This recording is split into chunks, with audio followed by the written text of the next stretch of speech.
Nuestra concepción de la naturaleza está cambiando. Desde el comienzo de la modernidad habíamos forzado a las ciencias a encajar con el modelo establecido por la física clásica, pues a través de ese modelo podíamos dar explicaciones lineales, cuantificables y predecibles. Se fijaron los métodos que nos permitían establecer relaciones necesarias entre los sucesos, y fue un gran avance en nuestro conocimiento del mundo.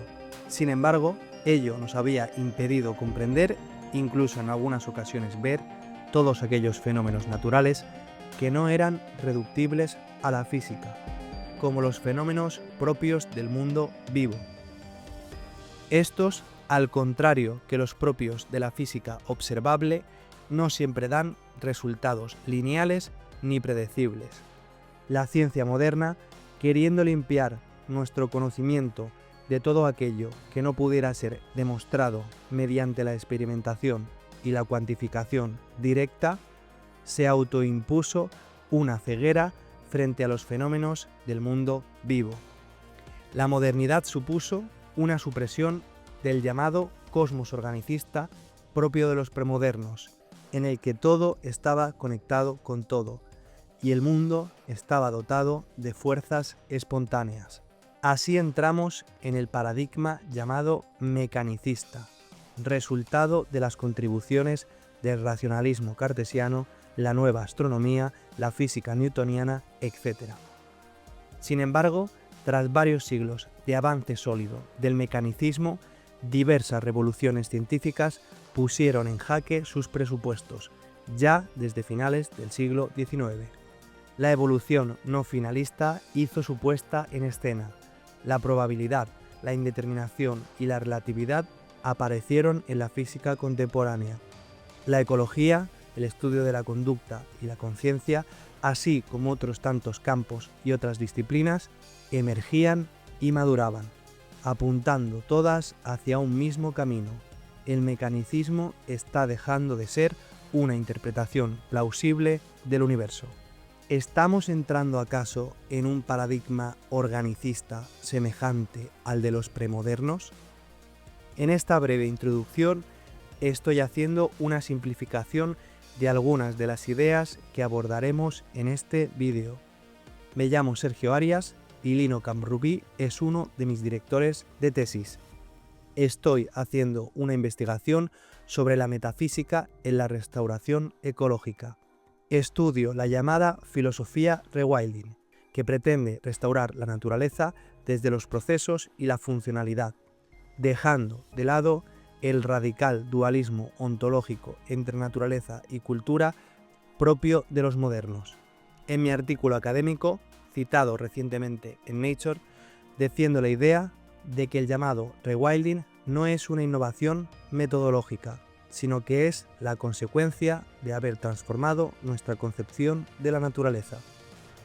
Lo que vais a ver a continuación es una discusión sobre cómo las concepciones metafísicas influyen en la ecología y en concreto en la restauración ecológica como ingeniería o como ecología aplicada.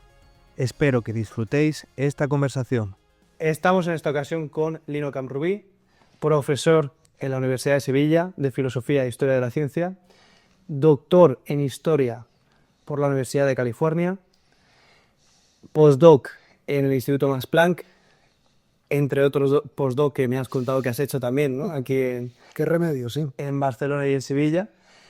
Y además de todo eso, uno de mis directores de tesis, el primero que tuve... ¿Qué? Muy honrado, ¿eh?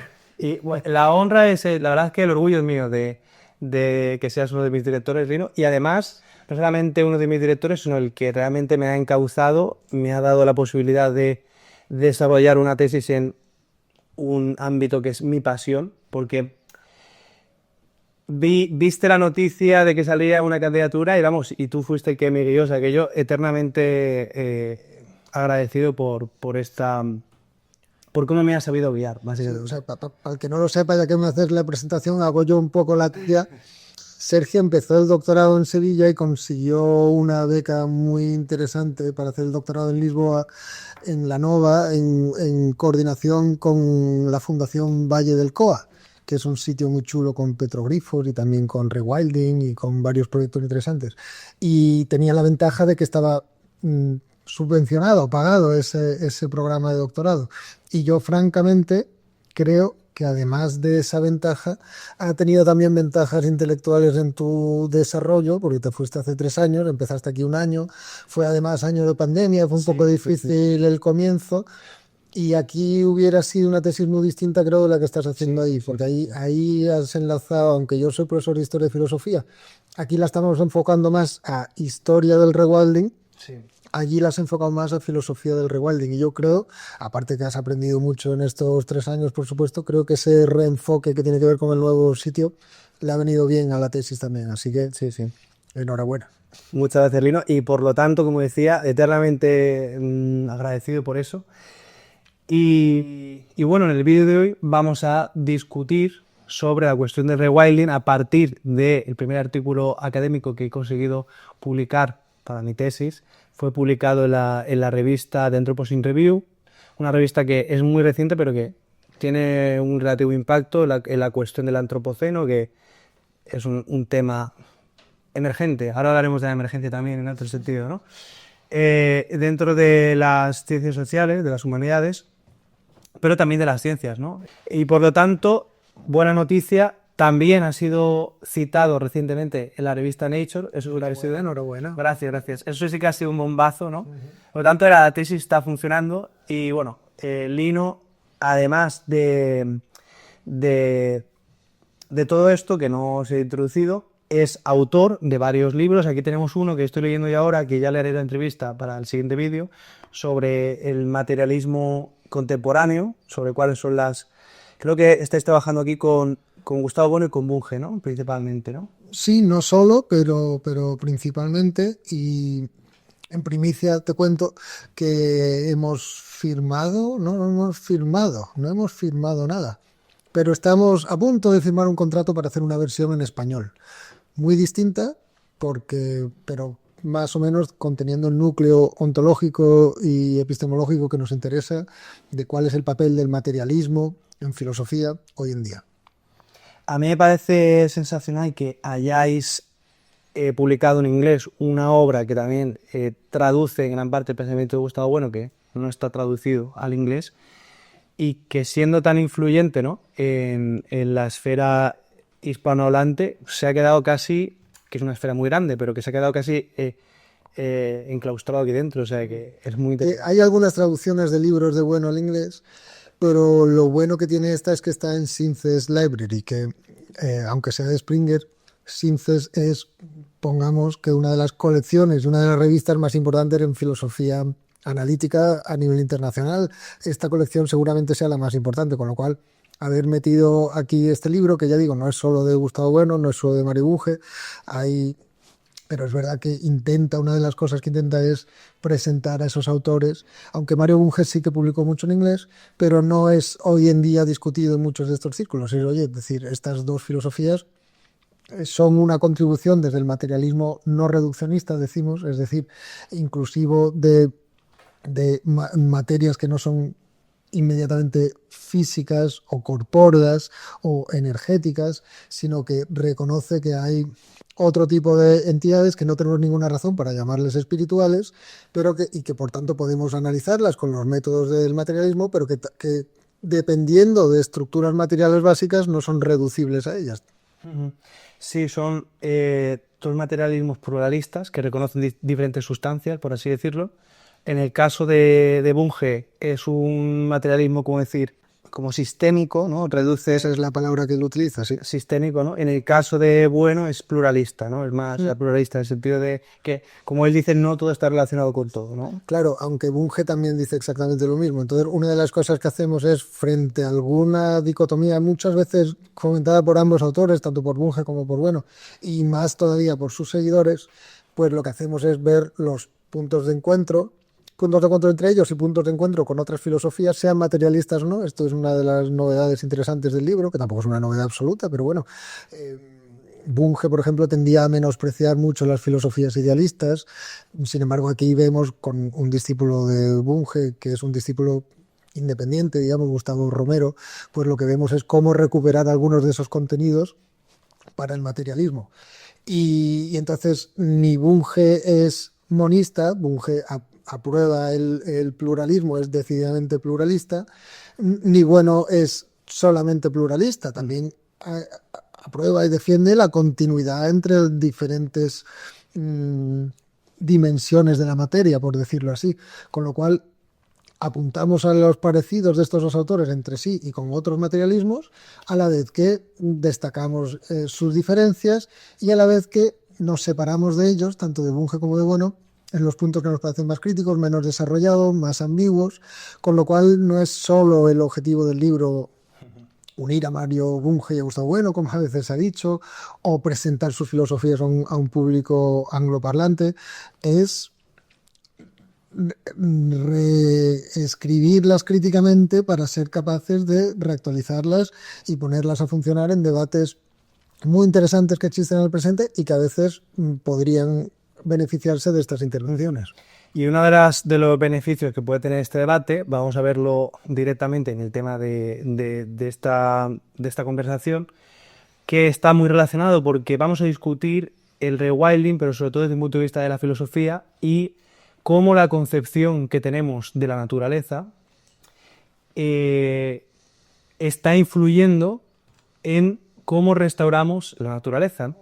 Es evidente que si se transforma la manera en la que concebimos qué es la naturaleza, que es básicamente como decir qué es todo, ¿no? Porque la naturaleza es una categoría tan esencial que decir que la naturaleza está cambiando, o la idea que tenemos de la naturaleza está cambiando, es prácticamente decir que todo está cambiando, ¿no? Y esto va a tener relación, por eso también es muy interesante esta conversación, porque Lino tiene esta faceta metafísica de una filosofía más dura, también tiene, bueno, otras facetas tuyas más conocidas en el mundo de la historia y de la historia de la ciencia, como el libro de los ingenieros de Franco, que ya discutimos hace unos años, tenemos buenos vídeos. También has escrito sobre historia y filosofía ambiental, sobre todo historia. No solo en el libro este, sino también aparte.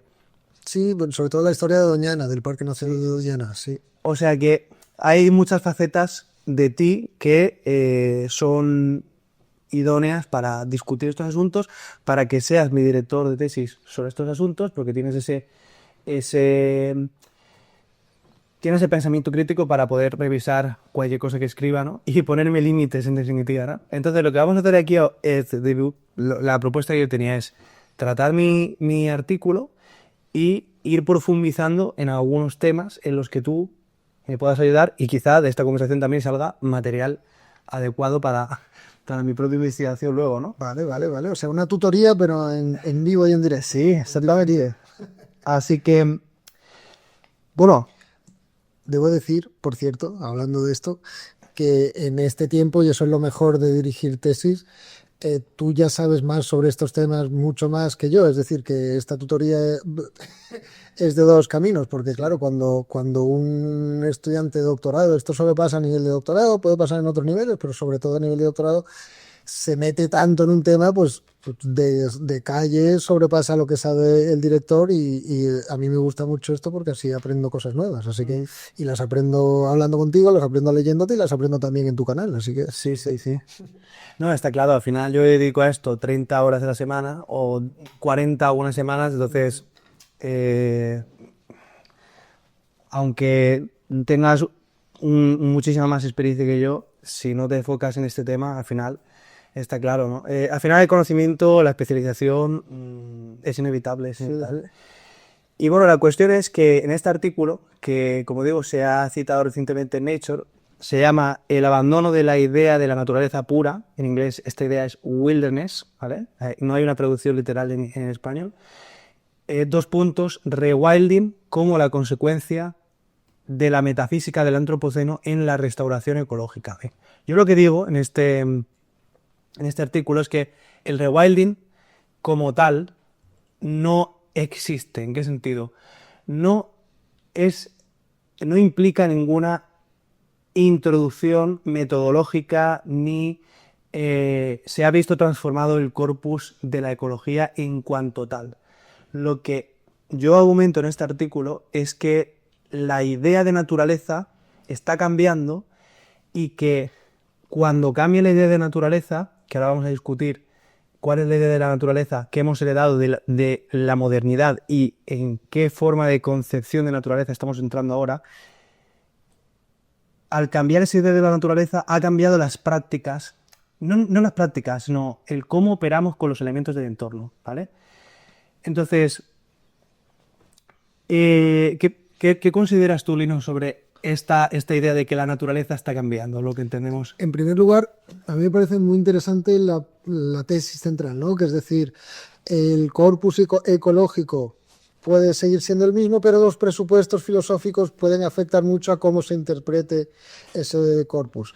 Yo diría que sería raro que el corpus no cambiara a la vez, es decir, pero reconocer que hay unos presupuestos filosóficos en las ciencias es una cosa muy interesante que no siempre reconocen los científicos y que efectivamente puede tener efectos claros no solo sobre la interpretación de las ciencias, sino sobre las ciencias, porque claro, si el rewilding, como tú dices, básicamente opuesto a la restauración, lo que está diciendo es no vamos a fijarnos en un pasado, en una Arcadia feliz que por el pecado original cayó, sino no vamos a fijarnos en ese punto de referencia que siempre es construido en realidad y que además no sabríamos muy bien dónde ponerlo, sino que vamos a fomentar que con lo que tenemos, pues la naturaleza, que ahora hablaremos de esa idea, recupere la posibilidad de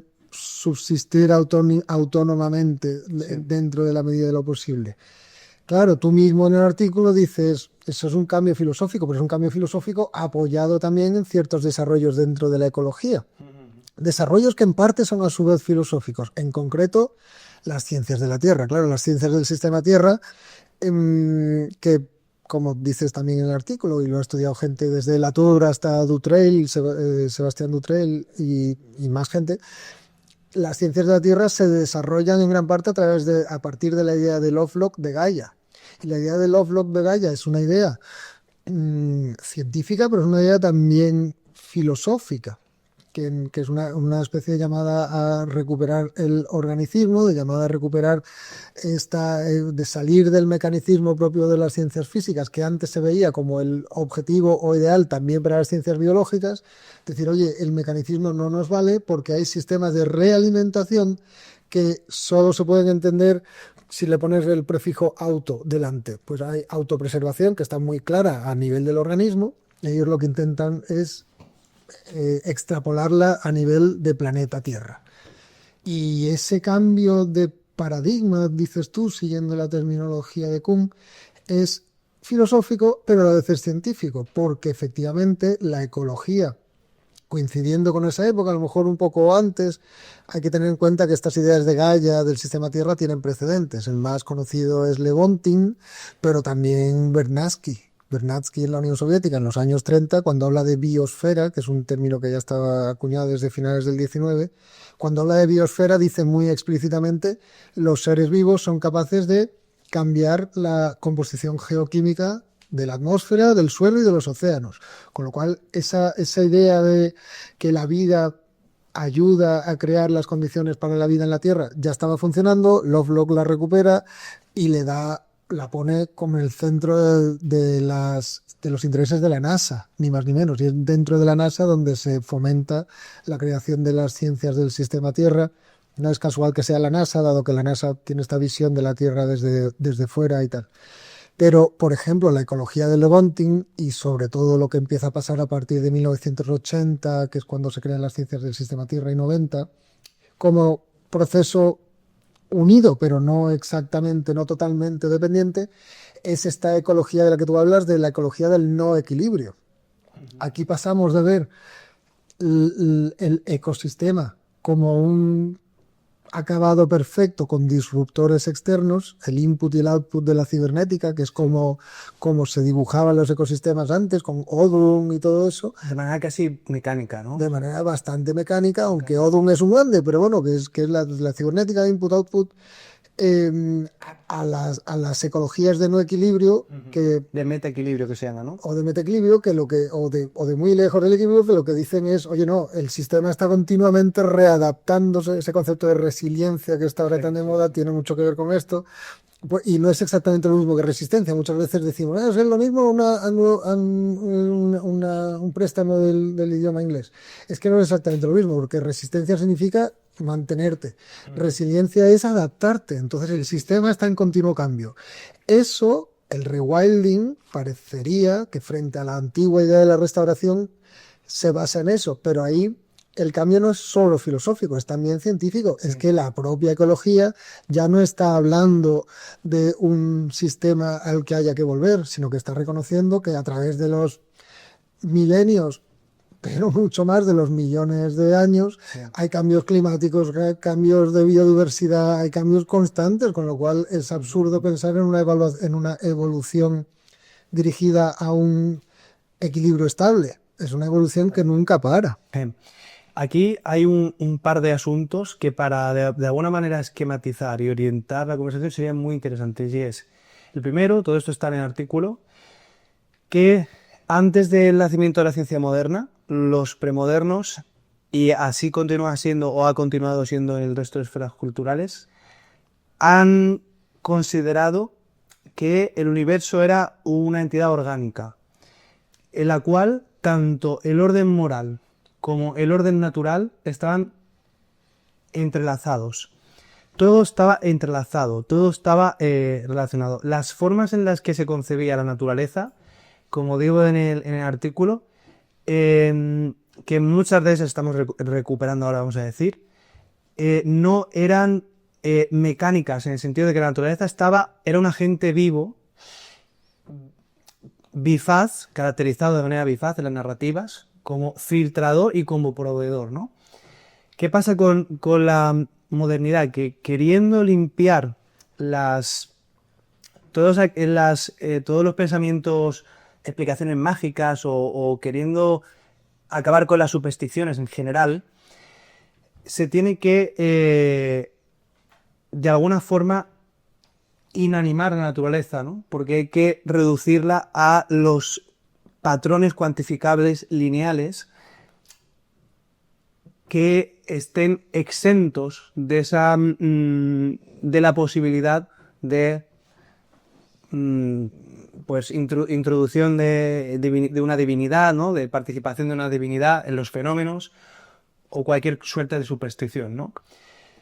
Cuando se empieza a concebir la naturaleza desde esa forma, la parte orgánica, habíamos hablado de las múltiples sustancias, ¿no? La parte orgánica pasa a ser inerte, pasa a ser reducida de alguna forma a las mismas leyes que tienen las leyes físicas.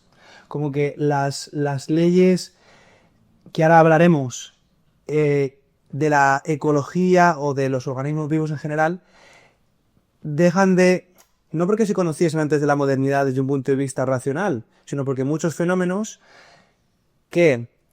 con los que de alguna manera se interactuaba y sobre los cuales había creencias que funcionan de manera orgánica, es decir, de manera no lineal, de manera que la suma de sus partes no da un resultado lineal, ¿no? Un resultado acumulativo, por así decirlo, sino que es exponencial. Todo eso que estamos descubriendo desde hace un siglo y pico hasta ahora lo vamos a hablar, desaparece de las explicaciones del mundo, porque todo tiene que ser reducido a las cuantificaciones, ¿no? Al espacio, como se dice, cartesiano, la física newtoniana, que es puramente mecanicista, etc. Entonces, este evento es lo que algunos autores, como Bruno Latour, como hay una autora que me gusta mucho, que yo he hablado en mi canal varias veces, que es Caroline Merchant, llaman la muerte de la naturaleza. Bruno Latour habla, tomando un término de Michel Serres, que es otro filósofo francés, de la gran división. Porque el sujeto premoderno, que como digo, al estar el orden humano y el orden natural entrelazados, de alguna forma participa en el universo, pero el sujeto de la modernidad es un sujeto cognoscente aislado o quiere ser un sujeto aislado del universo, ¿no? Como un observador externo, que luego en la práctica, y esa es la crítica de Bruno Latour, nunca sucede. Por eso nunca fuimos modernos, dice Latour, porque todo lo que pensamos sobre la naturaleza, todo lo que hemos creído que eran hechos puros de la naturaleza, en el fondo estaban mediados por nuestra cultura. Y es ahí donde hay una metafísica que muchos científicos creen que no tienen, ¿no?, a la hora de trabajar con los elementos del entorno, y que está condicionando cómo tratamos los objetos. Y yo en el artículo hablo de dos categorías que no las he propuesto yo, que es wilderness y wildness, ¿no? El wilderness sería como la naturaleza pura, la naturaleza antes de ser tocada por el ser humano, que ha sido la base y el horizonte a restaurar históricamente. Y luego estaría el wildness, que en castellano yo lo traduciría como feralidad o salvajismo, es decir, la autonomía, como estabas bien diciendo, la autonomía, la capacidad de la naturaleza de autogestionarse. El primero de los indicadores, el wilderness, es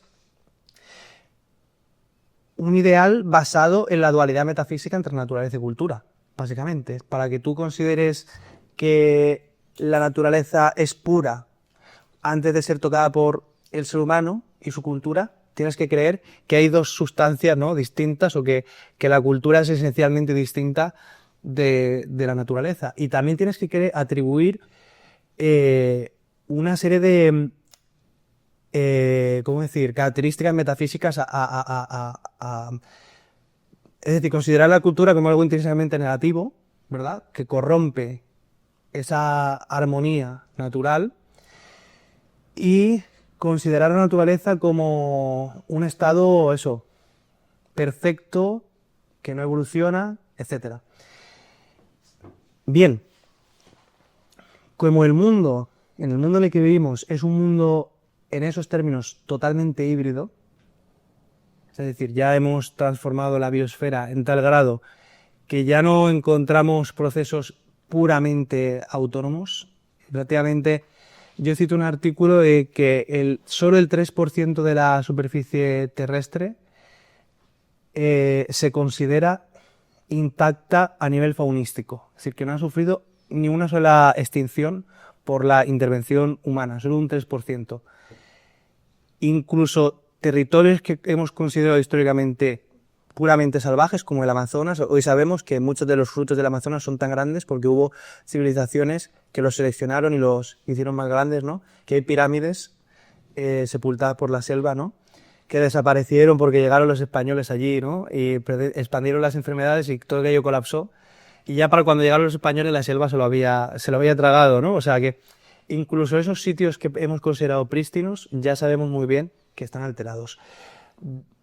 Habiendo reparado en esta hibridación entre naturaleza y cultura, ya no tiene sentido querer seguir restaurando la naturaleza en términos de pureza metafísica, porque ya no existe eso y tiene mucho más sentido hacerlo en términos funcionales.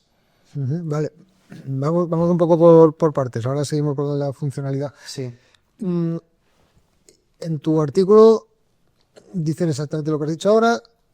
La visión moderna, digamos, de la naturaleza es dualista, naturaleza-cultura.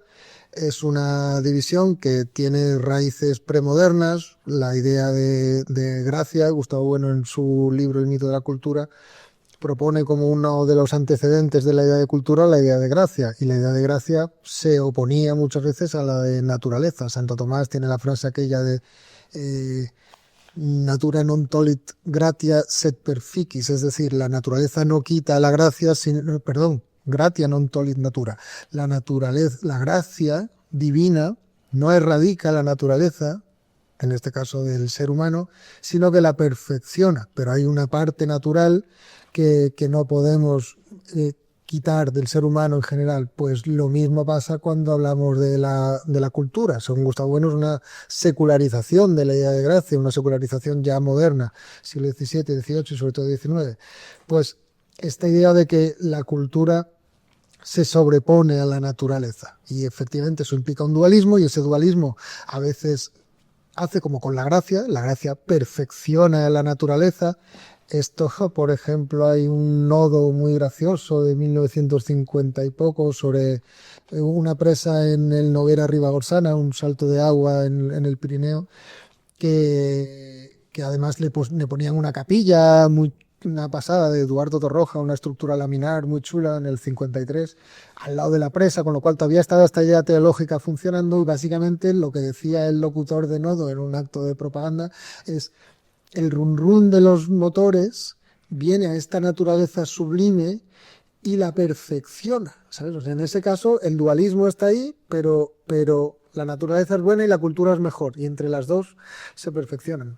Y luego está esta otra idea muy propia del conservacionismo, de los primeros parques naturales en Estados Unidos y tal, de decir: ostras, no, la cultura es la caída, la idea rusoniana al fin y al cabo, ¿no? De la cultura es la caída del pecado original, una idea cristiana y luego rusoniana, la cultura es la caída, el pecado original, hay que volver a esa naturaleza prístina. Y efectivamente ahí está el dualismo del que hablas.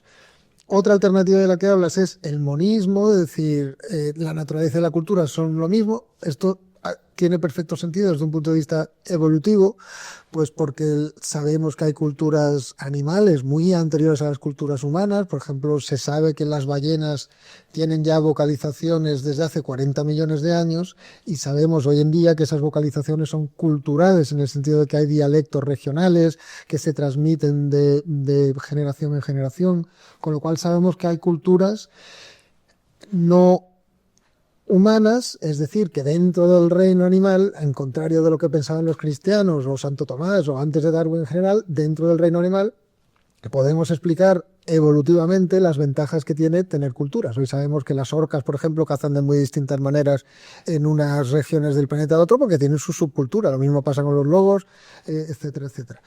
Bueno, pues esa idea evolutiva diría que las culturas en los seres humanos es lo mismo, pero simplemente en esteroides, ¿no? Es como tenemos una capa cultural, y eso es verdad, por la lengua, la historia, tenemos una capa cultural más gruesa que otras especies, pero seguimos siendo animales, tenemos que sobrevivir.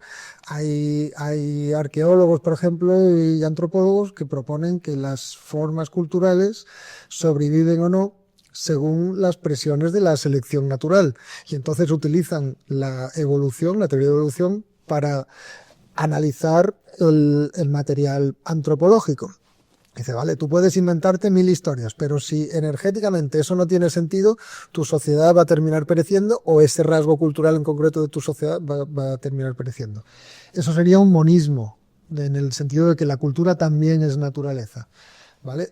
Tú la crítica que le haces a esa visión monista no es tanto teórica como, vale, entonces es práctica, es operacional, ¿vale? Con ese criterio no sabríamos qué preservar o no.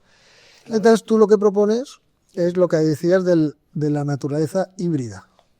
Ahora hablamos de eso, dime lo que... Claro, esto, y lo hemos hablado en alguna ocasión, años atrás, no sé si te acuerdas de esta conversación que tuvimos, yo sí me lo recuerdo porque me pareció una idea muy importante, y es que, y creo que Bruno Latour habla de eso también, el hecho de que desde el paradigma de la ciencia actual, creer en el dualismo metafísico, naturaleza y cultura, no tiene sentido, o gran parte de los científicos no creen en esa dualidad, que ya veremos porque luego en términos epistemológicos sigue estando ahí, ¿no? No significa que no debamos de mantener esa dualidad de manera referencial, porque si consideramos que todo es naturaleza, entonces no pasaría nada por degradar la naturaleza. O sea, no se podría degradar la naturaleza. El ser humano, con sus acciones, no estaría interviniendo para degradar nada, porque sus acciones también serían naturales y por lo tanto, claro, pues no habría ninguna deontología asociada a la destrucción que causa. Lo cual no es un argumento ontológico, es un argumento axiológico, es decir, que las consecuencias que se llevarían de eso puede que se consideren malas, pero eso no quita que sea verdad descriptivamente. Entonces, si tú a un antropólogo evolutivo le dices, oye, no digas que todas las formas culturales son naturales, porque entonces no vamos a saber qué preservar, ¿no? Y él te dice, oye, mira, si quieres una solución moral, vete a la iglesia, yo te digo lo que yo veo, y lo que yo veo es esto. A mí me parece que había una argumentación propiamente ontológica contra esa perspectiva monista, y es más o menos por la que defendemos en el libro este de un materialismo no reduccionista, es decir, que ontológicamente tú puedes reconocer que la cultura depende absolutamente de determinantes biológicos, pero no se reduce a ellos. Entonces la división naturaleza y cultura sigue teniendo sentido desde un punto de vista ontológico en el momento en que la cultura, ya habría que hablar de esferas, o sea, no, hablar de la naturaleza en general, de la cultura en general no tiene ningún sentido, pero habría que hablar de esferas culturales o de rasgos culturales que tienen a lo mejor un origen evolutivo, pero que se separan de ellos y tienen sus mecanismos propios. Y dirá el antropólogo evolutivo, bueno, pero sí los tienen. O sea, el antropólogo evolutivo, si tú le dices, oye, pero los llamados memes, ¿no? La palabra meme se hizo por Dawkins y otros y Dennett como correlato de gen, ¿no? Gen, mem. Vale, pues el meme todos reconocen que no tiene un origen genético, evidentemente, y no tiene una transmisión genética, con lo cual la biología, o sea, la antropología, la cultura, tiene por lo pronto esa independencia. Entonces te dirán, sí, sí, sí, es verdad, por supuesto, pero la selección natural, la presión de la selección natural, al final elige los rasgos fenotípicos del organismo y también elige los rasgos culturales. Bueno, pues sí y no, porque las sociedades son suficientemente complejas como para tener excedentes de energía que tú puedas gastar en hacer unas cosas u otras, o unas cosas en las que te gastes más energía, como yo qué sé, el celibato, hacer pirámides, lo que tú quieras. Y tú dices, sí, pero siempre tiene que haber una explicación funcional. No siempre. Hay veces que existe la posibilidad de tener un excedente de energía que se derrocha y que no tiene ninguna funcionalidad clara. Y hay otras veces que los rasgos culturales perviven con una relativa independencia frente a esas determinantes de la selección natural, pues por otros mecanismos que son propiamente culturales, tiene sus ritmos, entonces yo creo que sigue habiendo razones ontológicas, no solo axiológicas o morales, para mantener la separación. Y esto tiene que ver también con esta propuesta de lo híbrido, ¿no? Que es la propuesta de Latour, de los ensamblajes, de los aparatos, también le llaman. Es muy atractiva y muy cierta para muchos casos, pero tampoco se puede generalizar. Por ejemplo, las ciencias físicas. Bueno, Vernadsky decía claramente, la biosfera es una capa de la Tierra a la que luego se añade la noosfera, decía él. Sí, es la suma de las mentes, ¿no? Sí, pero eso es la noosfera de Teilhard de Chardin, la suma de las mentes. Para Vernadsky la noosfera es simplemente otra capa en la que están los animales inteligentes, ¿vale? Sí. Pero la biosfera es las plantas, que no, en principio ahora hay más discusión sobre eso, pero en su época no, las plantas que no tienen inteligencia, no tienen conciencia, tal. Él decía, la biosfera es una parte ínfima de todo el universo. Y eso que él decía en 1930 lo sabemos hoy perfectamente. Es decir, hay grandes cantidades de materia que sepamos no tiene ningún componente en absoluto ni cognitivo, ni de sensación, ni de agencia. Entonces los non-human actants de Latour, ¿no? Los agentes no humanos, tal, vale para algunos ensamblajes dentro de la biosfera y dentro de lo que otros han llamado la tecnosfera, pero es muy difícil decir que vale para el universo en general, dado que las fracciones, o sea, a nivel de planeta Tierra, vale, el 3% de Tierra ha sido... No ha sido alterada. El artículo que te cita a ti de Nature es un argumento muy parecido. Dice, oye, que según los indicadores que hemos hecho, el 60% de las especies, no me acuerdo muy bien del argumento, pero va por esa misma línea, ¿no? En el planeta Tierra ya hemos afectado a todo. Eso es lo que se llama el antropoceno, la nueva era de los seres humanos, que muchas veces asociamos con el cambio climático, pero que no es solo eso, es la biodiversidad, erosión, un montón de indicadores, ¿vale? Pero eso es el planeta Tierra. Tú te vas al centro, al núcleo de la Tierra, y ahí no hay hibridación ninguna. Tú te vas a la corteza terrestre, las placas tectónicas, el vulcanismo, no tengo nada que ver. Sí, sí. Y te vas a fenómenos astronómicos, el sistema solar, no ya te digo la expansión del universo, las galaxias, la radiación de fondo. Ahí no hay hibridación ninguna. Latour podría decir, el más radical de los Latours, podría decir, son los hechos científicos, son construcciones, pero el Latour de Gaia, el Latour que analiza el cambio climático y tal, ahí ya no está siendo tan constructivista. Hay una filosofía de la ciencia posible que te diga, oye, sí, por supuesto, las operaciones, los instrumentos, los aparatos que captan la radiación de fondo son humanos, pero sabemos que hay radiación de fondo, sabemos que hay rayos gamma, sabemos que la Tierra gira alrededor del Sol independientemente de los seres humanos. Sabemos que el precámbrico existió independientemente de que hubiera allí un sujeto percibiéndolo. Sí. Es decir, que yo creo que la ontología plana, se le llama a veces, de Latour. En este libro del materialismo contemporáneo yo tengo mi capítulo aquí, bueno, hay uno que hacemos conjunto de historia de la idea del materialismo en filosofía, y el capítulo que tengo yo aquí sobre historia de la ciencia en particular y filosofía de la ciencia, lo que intento decir es, oye, la filosofía de la ciencia tiene que tener una ontología detrás.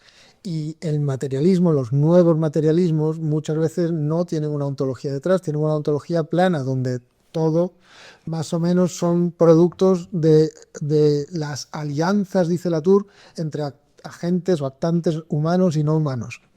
Yo lo que digo es no, la hibridación tiene sentido en algunos casos, pero solo se entiende bien si aceptamos una asimetría ontológica, en el sentido de que la materia física es previa y necesaria a la materia biológica es previa y necesaria a la materia psíquica. Sin cuerpos orgánicos no estaríamos hablando tú y yo. Y luego, una vez que hemos dicho eso, sí hay causalidad descendente, eso sí que lo podemos admitir. Entonces sí que hay momentos en el universo donde la vida puede afectar a la composición geoquímica de océanos, suelo y atmósfera, donde la cultura puede afectar a la transmisión genética como un factor epigenético más, donde una especie, como pueden ser las bacterias, pueden afectar a la composición geoquímica de la que a veces dependen, o una especie, como pueden ser los seres humanos, puede afectar a los estratos geológicos, o puede afectar también a la composición de la atmósfera, ¿vale? Pero reconocer esos feedback loops, eso es dentro del sistema Tierra, retroalimentación, causalidad descendente, todo eso, reconocer eso no puede dejarnos de hacer reconocer la asimetría tan clara entre la materia física y el resto, por ejemplo. ¿Y qué decir ya de si, aunque esto a lo mejor es tirar un triple, pero qué decir ya de si la inteligencia artificial dentro de un tiempo desarrolla conciencia? Estaríamos incorporando quizá una nueva fase emergente, ¿no? Que sería la inteligencia no orgánica, es decir, no dependiente de los limitantes orgánicos, y por lo tanto capaz a lo mejor de colonizar, sí, ¿no? otros planetas o vete a saber, ¿no? Aunque esto ya es como... Podría ser. El problema filosófico que algunos llaman la atención respecto a eso es que, tal y como la conocemos, la conciencia es necesariamente encarnada, es orgánica. Sí, incorporada, ¿no? Incorporada, sí, encarnada se usa a veces también. Yo el problema que veo con eso es que es al revés, es que no es que sea encarnada, sino que el cuerpo es... o sea, la conciencia encarnada suena a que hay un alma y se encarna en o se incorpora. Más bien es al revés, evolutivamente. Claro, hay millones de años donde hay cuerpos sin conciencia que empiezan a tener percepción, que empiezan a tener sensación, que empiezan a tener agencia, cognición, ¿vale? Pero no, todo eso no requiere de una conciencia. Sí, ahora nosotros hemos desarrollado una inteligencia que, sin embargo, no sabe interactuar, por así decirlo, porque está desposeída de todas esas fases ontológicas previas, ¿no? Claro, no va a ser... Llamarle inteligencia es una metáfora. Tendríamos que inducir el proceso contrario, evolutivo contrario casi, para que desarrollase, ¿no? no contrario. Habría que implantarla en un cuerpo. Y es que sea un cuerpo que naciera, que tuviera sus... Entonces, estamos muy lejos de eso. Es espectacular lo que puede hacer la inteligencia artificial, pero llamarla inteligencia Sí, artificial... bueno, tampoco podemos decir que la evolución se ha detenido, la evolución continúa Por y supuesto. puede ser que este sea otra nueva sustancia. Sí, por eso hay gente que hoy está, o sea, esta noosfera, no en el sentido de Bernatsky, sino el de Chardin, que tú decías antes, de esa conciencia unificada. Hay gente que dice que probablemente, Benigno Varillas, por ejemplo, que probablemente la inteligencia artificial sea el modo que tenemos de llegar evolutivamente a ese estadio que algunos, como Teilhard de Chardin y probablemente Félix Rodríguez de la Fuente, vaticinaban. Sería el culmen de la civilización si pensamos, por ejemplo, las civilizaciones o sistemas biológicos equiparables a la civilización humana que encontramos en la naturaleza son los insectos, los insectos sociales, que funcionan de manera coordinada a través de hormonas y en un escenario, desde mi punto de vista distópico, en el cual pudiésemos estar coordinados mediante la inteligencia artificial y pensemos implantes o cualquier... Podríamos llegar a un nivel de organización, ¿no? Imaginemos, ¿no? Esto es un escenario distópico, pero a lo mejor sería como lo que verdaderamente falta al ser humano para esa organización total que nuestra evolución biológica como especie no nos permite, porque nosotros hemos evolucionado para, como máximo, convivir con 100, 150 personas, ¿no? Claro, y no hay ninguna razón, o sea, eso casi teleológico, no hay ninguna razón para pensar, es que Teilhard de Chardin entendía la evolución en términos teleológicos, no hay ninguna razón para pensar que ese estadio sea, bueno, preferible axiológicamente, yo creo que no, pero tampoco que sea el último estadio o el estadio al que tendemos, no lo sabemos. Sí, no, me gustaría volver al tema, ¿no? De otro que es el de la restauración, no restauración. Sí, sí. Dime. Bien, has comentado muy interesante con respecto a Bruno Latour que en los últimos años deja de ser tan constructivista cuando empieza a abrazar las ciencias del sistema Tierra y él incluso habla de que hay que tomar acción, habla de la Tierra como un agente coordinado, ¿cómo se llama? Agente, sí, como agente universal coordinado, no sé qué término utiliza, básicamente la Gaia, ¿no? Usando la tecnología de Lovelock y Margulis, que he mencionado también, él, son los que desarrollan esta teoría. Margulis es muy conocida por, es una microbióloga que introduce la teoría de los endosimbiontes, de que realmente las células eucariotas se formaron por la simbiosis entre las procariotas y un parásito, que sería la mitocondria, y en esa simbiosis desarrollaron características emergentes, ¿no? En fin. Sí, hay quien dice que el hecho de ser mujer le hizo ver los aspectos colaborativos y no solo competitivos de la teoría de la evolución, y bueno, el hecho de que tenemos millones de bacterias en la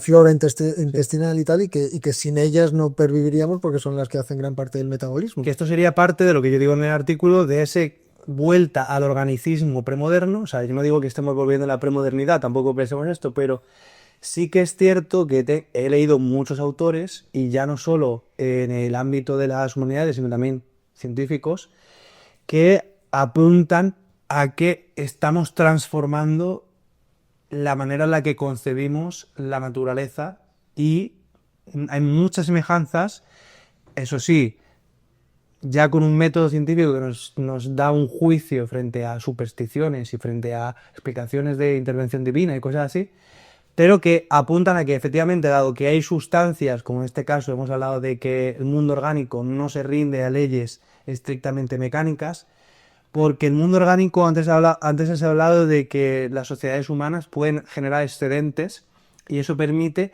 que no todo su comportamiento sea estrictamente filtrado por la naturaleza, que haya comportamientos ineficientes. Bueno, qué decir la sociedad occidental moderna, vamos a ver, vamos a ser claros, somos derrochadores, ¿no?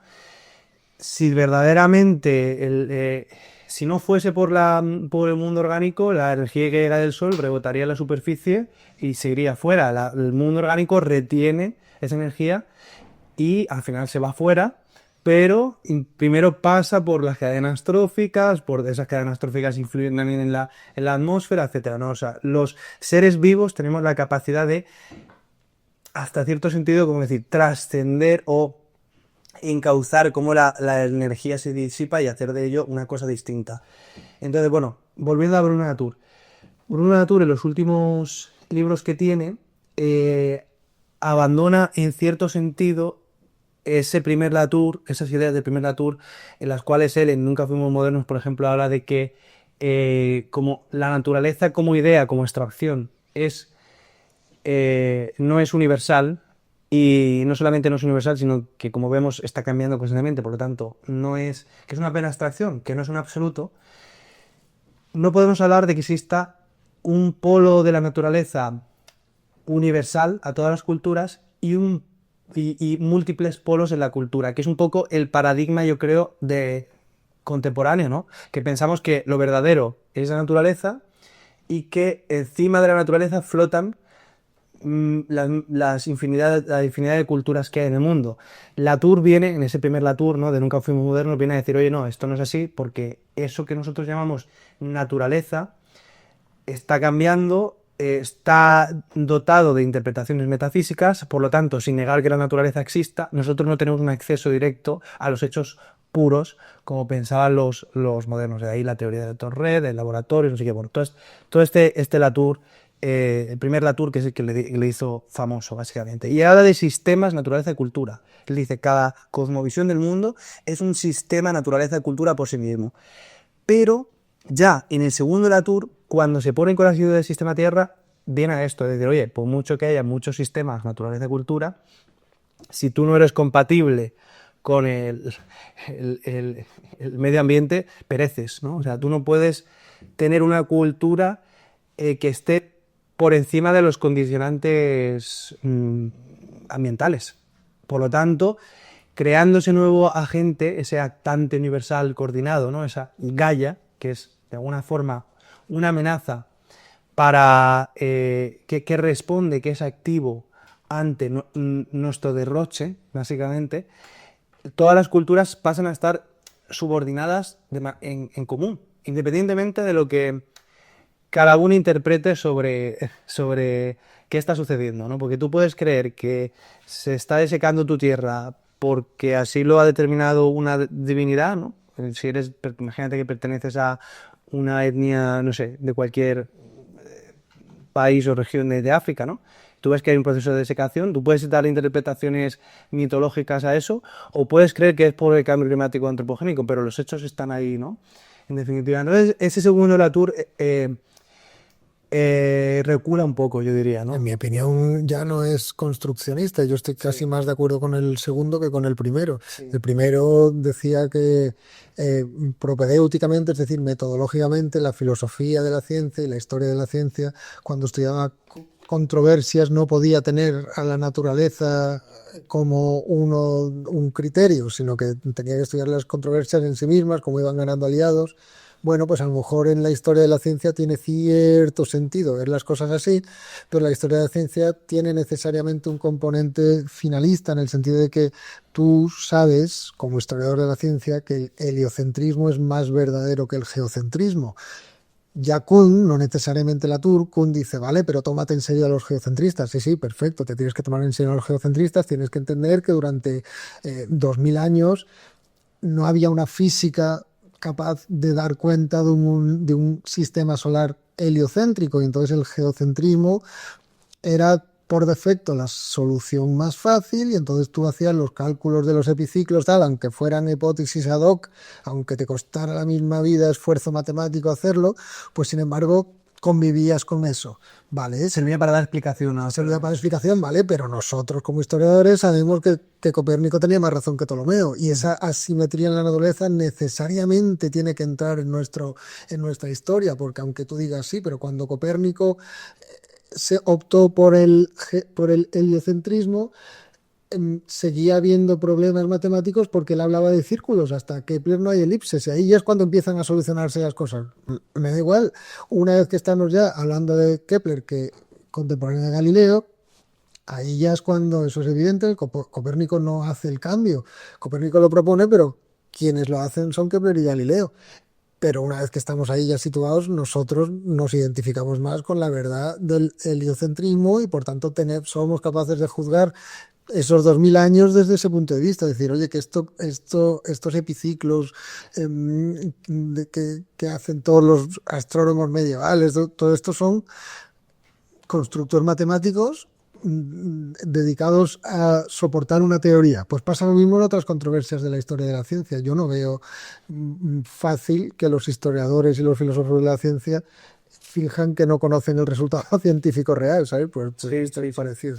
Pero fíjate, ahora que hablas de los paradigmas y de los cambios en, bueno, el clásico ejemplo de Kuhn es este, ¿no? Del geocentrismo al heliocentrismo, ¿no?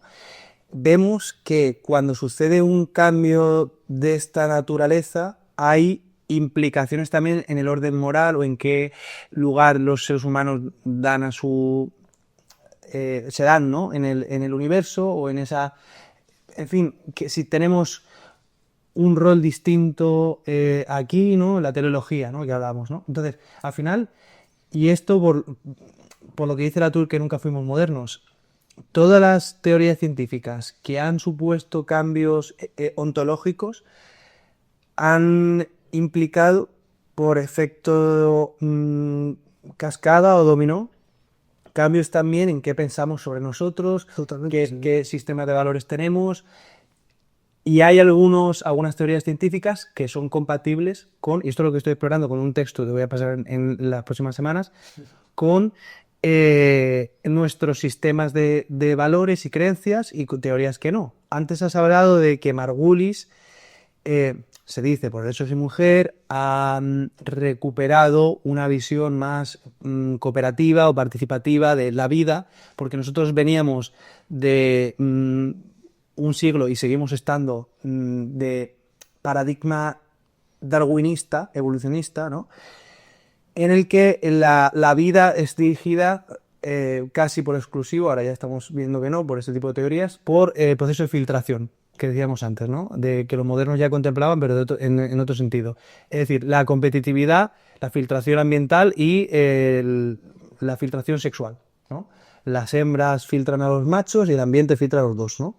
Y filtración trófica, la selección natural a través de la selección de lo que te comes, que no es baladí porque ahí ya entra la coevolución, o sea, Darwin no era ajeno a la coevolución, evidentemente, pero es verdad que a través de Spencer y de la lucha por la vida y de la supervivencia en más apto, más fuerte a veces se traduce, pues ahí sí que es verdad que lo que tiene todo el mundo en mente es hay una manada de leonas y dos leones se enfrentan y quien gana, pues ese va a tener descendencia. Pero claro, en evolución eso es un caso, pero hay un montón de otros casos que no funcionan así la cosa. Pero vemos que, has hablado de Spencer, vemos que, esto va a estar en el texto, te voy a pasar, que rápidamente todas las descripciones ontológicas sobre, bueno, las descripciones del mundo, en definitiva, luego tienen traducciones también sociales. Es decir, Spencer argumenta que las sociedades humanas son sociedades perfectamente orgánicas, son sistemas orgánicos también que compiten entre sí, ¿no?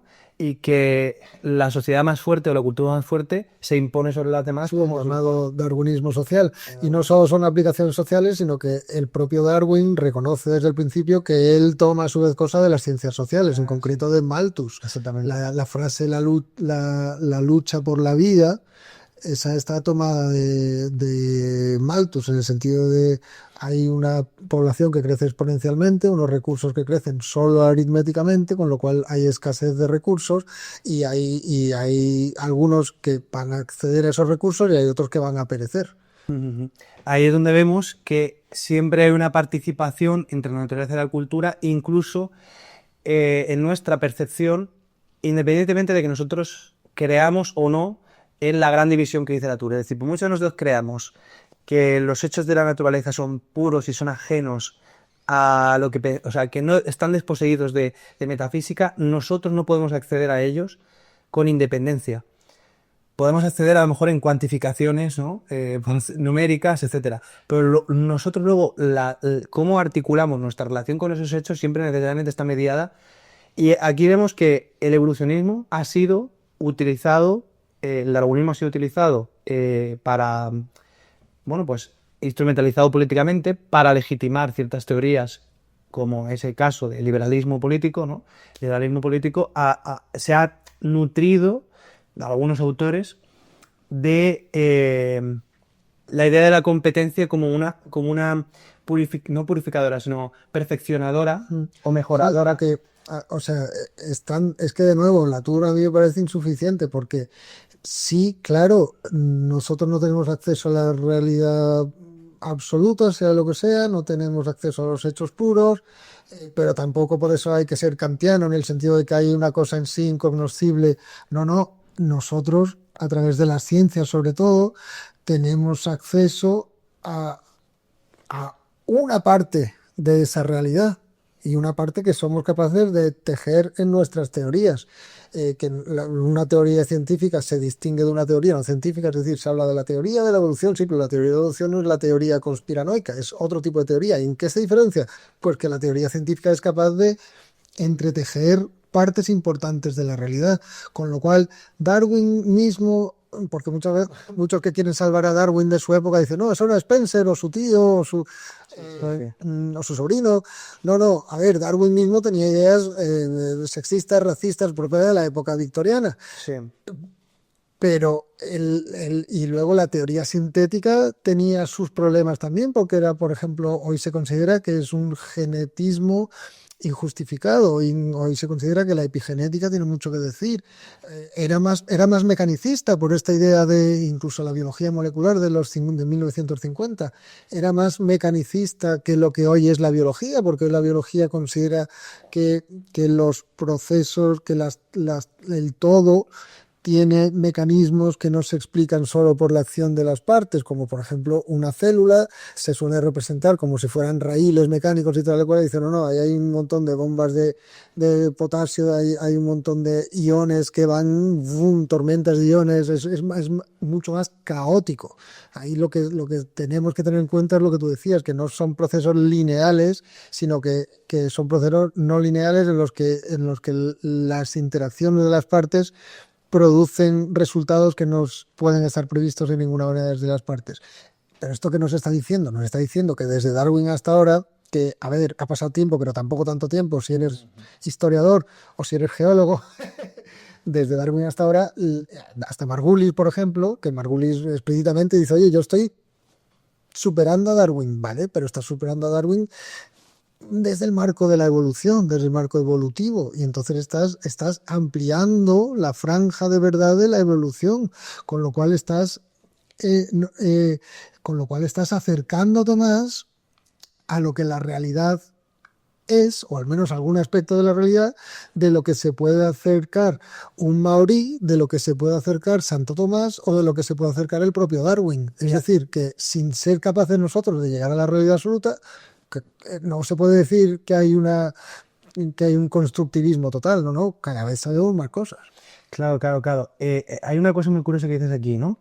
Ahora con Margulis, yo he leído varias autores, y sobre todo autoras, quizás la más reconocida de las cuales sea Donna Haraway, que ha escrito un libro que es, ¿cómo se llama? Making King in the Anthropocene, no sé cómo se te ha traducido al castellano, como haciendo linaje en el antropoceno, no sé cómo se traduciría, se llama Capitaloceno, Chuluceno, bueno, lo dejaré por aquí, ¿vale? Ahora cuando luego lo edite el vídeo lo dejaré por aquí. Y ella, en base a la teoría de Margulis, tomando una ontología cooperativista o organicista, empieza a reescribir todo un nuevo modelo de sociedad. Es decir, no, la realidad de las ciencias ahora es esta, que es discutible también porque Margulis va gozando cada vez más de más aceptación, pero tampoco es que... Esto es como quien utiliza los bonobos en lugar de los chimpancés para definir cómo es el ser humano. Porque al final hemos dicho antes que existe una relación de continuidad entre la cultura animal, la cultura humana, la evolución animal, la evolución humana, y por lo tanto, el qué decimos sobre la naturaleza y qué parámetros utilizamos de la naturaleza para definirlos, implica también al final definir lo que es natural es definir la esencia de lo que las cosas son, ¿no? O sea, lo que es natural es lo que debe de ser, ¿no? Y la cuestión es muy curiosa porque en base a teorías organicistas que también vemos que en la física, ¿no? Cómo se comportan los fluidos, cómo cosas. Yo también he leído algunas teorías sobre que no entendíamos la dinámica de fluidos porque como veníamos de un paradigma mecanicista que he llegado incluso a leer que es masculino. Sí, ahí hay un montón de sí. no éramos capaces de ver el caos, que es como femenino, simbólicamente femenino, ¿no? Sí, no, eso son delirios. Bueno, cuando me refería a que hay gente que propone que Margulis, por ser mujer, me está refiriendo sobre... No, pero es que, es que estas teorías están, cuando uno lee teoría, por ejemplo, de género, que yo aquí, cuando estuve haciendo el doctorado en la Universidad de Sevilla, participaba Sí, sí, hay mucho de eso, pero vamos, ya digo que en Darwin la coevolución y la cooperación son atributos muy importantes. Y una cosa que es interesante en relación a esto, que yo digo en el artículo, es, habíamos dicho que la naturaleza se concebía en la premodernidad y se sigue concebiendo en muchas culturas como proveedora, que eso sería la madre tierra que han recuperado los románticos, los ecologistas y sobre todo a partir de Rousseau, que mencionabas, ¿no? Que Rousseau, ahora si quieres podemos mencionar algo, pero esa parte filtrado, esa parte proveedora se ha recuperado con esa idea de la madre tierra, de los ecologistas, ¿no? La naturaleza nos hace posibles, tal. Y luego estaba la parte filtradora, que la ciencia moderna la recupera Darwin, ¿no? Darwin, sí, no pasa nada. Pues le cortas, ¿no? No pasa nada. Darwin, de alguna manera, desde el punto de vista de la ciencia, ha recuperado algo que ya los modernos intuyen de una manera mitológica, simbólica, ¿no? Supersticiosa. Como si no hubiera pasado nada. Y eso, ahora vemos estas teorías, o teorías como la de Gaia, que de alguna manera, pues eso, recuperan o se asemejan a esa naturaleza cooperativa o proveedora, etcétera, ¿no? Como que vemos que de una manera distinta, más sofisticada, pero ciertas ideas son muy semejantes, ¿no? A la cosmovisión premoderna. Sí, sí, no, o sea, yo ahí tendría mucho cuidado porque Santo Tomás no previó las ciencias del sistema de la Tierra, ¿sabes? Es decir, que en cierto modo sí hay un, podemos decir, paradigma mecanicista que viene de la física y de la mecánica clásica y que se intenta extender a la biología y que en parte se extiende, tiene sus virtudes, pero que hoy en día se está convirtiendo en otra cosa, pero esa otra cosa no son las causas naturales de Aristóteles. Entonces, yo eso lo veo un poco peligroso porque es muy interesante. Ya explícitamente la mayoría de los biólogos evolutivos aceptan que los sistemas complejos tienen propiedades emergentes, que el caos es importante en los procesos biológicos, que por tanto no podemos seguir con esta idea mecanicista de la biología molecular, pero es que si tú pones a alguien del siglo XVIII, a un romántico, a leer un artículo de eso, no va a entender ni una palabra, con lo cual yo no diría que es una vuelta, es simplemente un camino nuevo que está tomando la biología actualmente y que desde luego se separa de algunos intentos antiguos, pero bueno, del mecanicismo, pero también se apoya en muchos descubrimientos que se hicieron en aquella época. Claro, al final Darwin lo que estaba intentando hacer era encontrar un mecanismo de la evolución, que tal él propone la selección natural. Él también contempla, como bien dices, la cooperación, no... Sí, por eso. Sí. Yo quería hablar, que se nos está olvidando, del núcleo del artículo, que es diferencia entre rewilding y restauración. Que tú dices que es filosófico, pero yo si te fijas, la primera intervención era un poco decir sí, tienes toda la razón, y a mí eso me gusta, que tenga ese reconocimiento de la importancia de las filosofías. Filosófico que está cambiando cómo vemos estas cosas, que es lo que primero hemos introducido ahora. Claro, lo único que, como yo te decía antes también, la misma ecología ya no contempla estados de equilibrio estables. Y esto pasa no solo en la ecología, sino la climatología, por supuesto. La climatología lo que te habla es de cambios climáticos constantes, de glaciaciones, de efectos invernaderos que duran millones de años y que luego colapsan. La geología es más catastrofista que continuista muchas veces, volviendo a la polémica del siglo XIX. La oceanografía, ahora la oceanografía, esto desde los 80 más o menos, 1980, ya no se busca describir sistemas dinámicos estables, sino sistemas dinámicos altamente inestables. Entonces la pregunta es ¿cómo se mantiene la corriente del Golfo tantos años, tantos millones de años incluso? Pero no es en ningún momento se considera que ese es el estado normal de las cosas. El estado normal de las cosas es que eso va a cambiar en algún momento, ¿no? Y dentro del mar Mediterráneo, con mi grupo de investigación, DeepMed, estamos investigando sobre todo, pues ahí a principios de los 90, monitoreando cambios en directo de las corrientes del mar Mediterráneo, se descubrió, por ejemplo, que las aguas intermedias durante 4 o 5 años, y luego volvió a su curso normal, no se producían en el Adriático, sino en el Egeo. ¿Por qué? Pues hay un montón de factores, hay controversias, tal y cual, pero el caso es que hoy en día los sistemas dinámicos se entiende que no son estables, sino que están en continuo cambio. Y eso en ecología lo acepta todo el mundo, o casi todo el mundo. Es decir, que existe el peligro, al introducir esa dicotomía, de hacer un hombre de paja, sí, rewilding versus restauración, tomando un concepto de restauración propio del siglo XX que hoy en día casi ningún ecólogo te va a aceptar. De hecho, yo pienso que la restauración ecológica está evolucionando hasta el punto de que ya es indistinguible, todavía sigue siéndolo en algunos puntos, pero yo pienso que el rewilding es una evolución natural en la cual, porque los cambios científicos son racionalizados y son explicados siempre con posterioridad, y ahí el papel de los filósofos de la ciencia es crucial. Yo creo que el papel que juegan en la comprensión y en la descripción articulada, ¿no? Porque muchas veces los científicos desarrollan teorías o implementan o hacen descubrimientos que cambian lo que sucede a lo mejor en una parcela del conocimiento, y no están viendo también qué consecuencias tiene eso en cadena después, ¿no? En cómo afecta a otras parcelas de conocimiento lindantes, o a cómo entendemos las cosas, ¿no?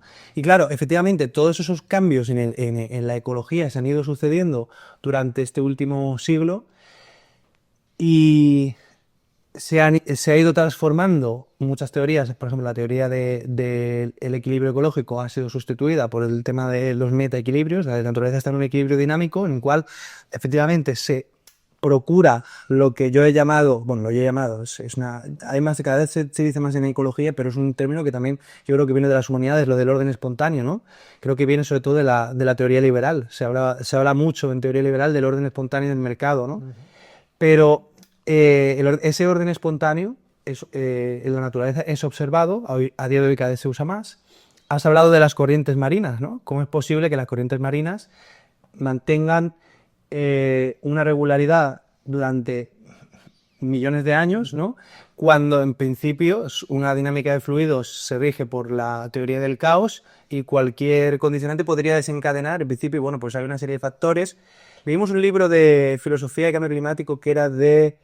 Esto cuando yo estaba haciendo doctorado aquí, era de... Weissenberg. Sí, sale Weissenberg, pero es Winsberg. Que hablaba de todo esto, ¿no? De los forcings, de cómo existen esa serie de factores que hacen que en un sistema caótico al final se mantenga una cierta estructura, y eso en los sistemas orgánicos se ve también, ¿no? Como la presencia de un animal genera una nueva dinámica, tú introduces o reintroduces un animal que lleva mucho tiempo desaparecido en un ecosistema, y una serie de flujos vuelven a activarse. Claro, entonces lo que yo digo es, si estamos de acuerdo en que la propia ciencia ha cambiado en eso, sí, entonces la diferencia filosófica del rewilding con respecto a restauración antigua no es solo filosófica, sino que también es científica. Y es de esperar que ecologistas que no están a favor del rewilding compartan, sin embargo, esa visión orgánica con el rewilding. De hecho, yo ahí introduciría, no sé si una crítica, pero a lo mejor sí un matiz a tu vídeo que hiciste sobre el artículo de los científicos españoles contra el rewilding. Contra el bisonte, ¿no? Contra el bisonte, la introducción del bisonte europeo en la península ibérica. Sí. Hicieron un artículo firmado por unos 40, incluido Miguel Delibes, entonces tú le dedicas un vídeo que está muy bien, es muy interesante, pero que puede ser un poco injusto si les atribuyes el hombre de paja de tienen una filosofía de la restauración, porque si tú les preguntas a ellos, y en tu entrevista a Miguel Delibes yo creo que se ve, sí, ellos no tienen una filosofía de la restauración. Miguel Delibes te dice explícitamente varias veces, no, mi punto de referencia, mi baseline, va a ser diferente al tuyo y el mío va a ser diferente al de Valverde, con lo cual, ¿qué estamos restaurando? Y dice él, no se trata de restaurar, se trata de no seguir dañando, ¿vale? Con lo cual, ahí no está, él no está desde un punto de vista de restauración. Es más, él lo que está diciendo es tener, o sea, ahí pondría el punto, creo, de diferencia suyo con el rewilding en un asunto filosófico, sí, pero no en ese asunto filosófico. Él pondría la diferencia en el problema filosófico de dónde ponemos al ser humano en todo esto. Y él lo que te está diciendo es, tenemos que buscar maneras de no seguir deteriorando los sistemas ecológicos, los ecosistemas, compatibles con la vida humana. ¿Compatibles con qué tipo de vida humana? Pues ahí ya se puede negociar. Es lo que él dice siempre de no se puede tener coche y dos perros. Tienes que elegir entre coche y perros porque dos perros gastan lo mismo que un coche. Entonces es demasiado. Luego eso ya hay cuestiones políticas de todo tipo, ¿no? Pero creo que si tú les preguntaras a ellos, ellos te dirían, no, si nosotros estamos de acuerdo en que, vamos, es que de hecho en el artículo suyo contra el rewild, contra la introducción de... Es un poco contra el rewilding también, porque sí, dice que el rewilding no ha dado ningún resultado medible. Así sirve, nada más empezar, que efectivamente es una cosa un poco rara, porque como el propio Delibes dice, pues... Valverde introdujo vaca mostrenca andoñana, que es un ejemplo muy temprano de feralización, que esta idea que yo he acuñado esto, no lo he visto en ningún momento antes, en el artículo con feralización inducida, he dicho. Es muy interesante ese nombre y es muy interesante esta distinción que hay en inglés y que en español es difícil entre wilderness y wildness, que yo no la conocía hasta leer tu artículo, debo reconocer, pues yo sí que conocía el trabajo de William Cronon de los 90, ¿no? Es decir, going back to the raw nature, es decir, tenemos que tener cuidado con idealizar una naturaleza prístina de la que el pecado nos habría alejado y entonces lo puro y lo impuro, y esto es muy gracioso tanto en tu artículo como en tu vídeo sobre este tema, sobre este artículo en concreto, de cómo la axiología, la valorización de una misma especie cambia según los genetistas descubran que es puro, natural o que es feralizado. Dice, ay, no, si se ha escapado de un grupo de campesinos este caballo, entonces ya no lo consideramos tan noble, ¿no? Tan puro, porque al fin y al cabo pues estaba domesticado, pero se ha escapado.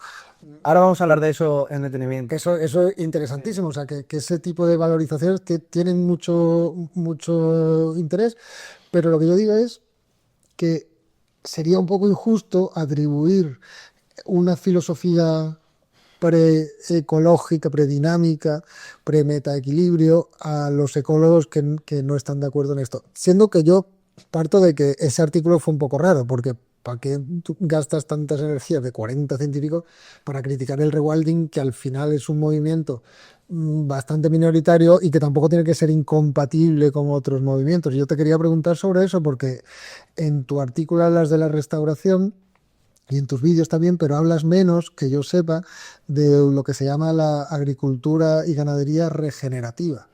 Y yo tengo la impresión de que alguien como Delibes estaría más a favor de la agricultura o ganadería regenerativa, y que eso no es necesariamente, o sea, tú estás hablando de que o sea, la diferencia principal sería en la relación con respecto al ser humano. Y el rewilding lo que quiere es facilitar espacios de autonomía para los sistemas naturales. Sí. La agricultura regenerativa, lo que decía Delibes, es, vale, pero como esos espacios al final van a ser pocos, hay que habilitar maneras de que los seres humanos convivan con los ecosistemas sin destrozarlos. Y de eso va la agricultura regenerativa. Y yo te quería proponer que en vez de... A mí no me pareció bien ese ataque que hicieron ellos contra el rewilding, porque hay mucha compatibilidad, pero tampoco me parecería bien atacarles a ellos haciendo un nombre de paja. Y yo, por ejemplo, veo compatibilidades entre el rewilding y la ganadería regenerativa. Y aquí hay un asunto importante que creo que a ti te interesa por tu charla con Delibes y otras cosas, que es que tiene que ver con los apex predator, con los predadores y con el ser humano como predador. Es decir, tú metes bisontes. Porque a mí me parece que una crítica que hacen en el artículo es, o sea, la crítica no es queremos restaurar una naturaleza prístina y como el bisonte europeo nunca estuvo en la península Y ibérica, ahora se ha sabido que que ahora se ha sabido que sí, le dedicaste un vídeo como 2 semanas después de sacar el primero, fue muy gracioso. Ahora se ha sabido que sí, pero por lo tanto ya es wilderness esta vez. sí, pero es que su argumento no es ese.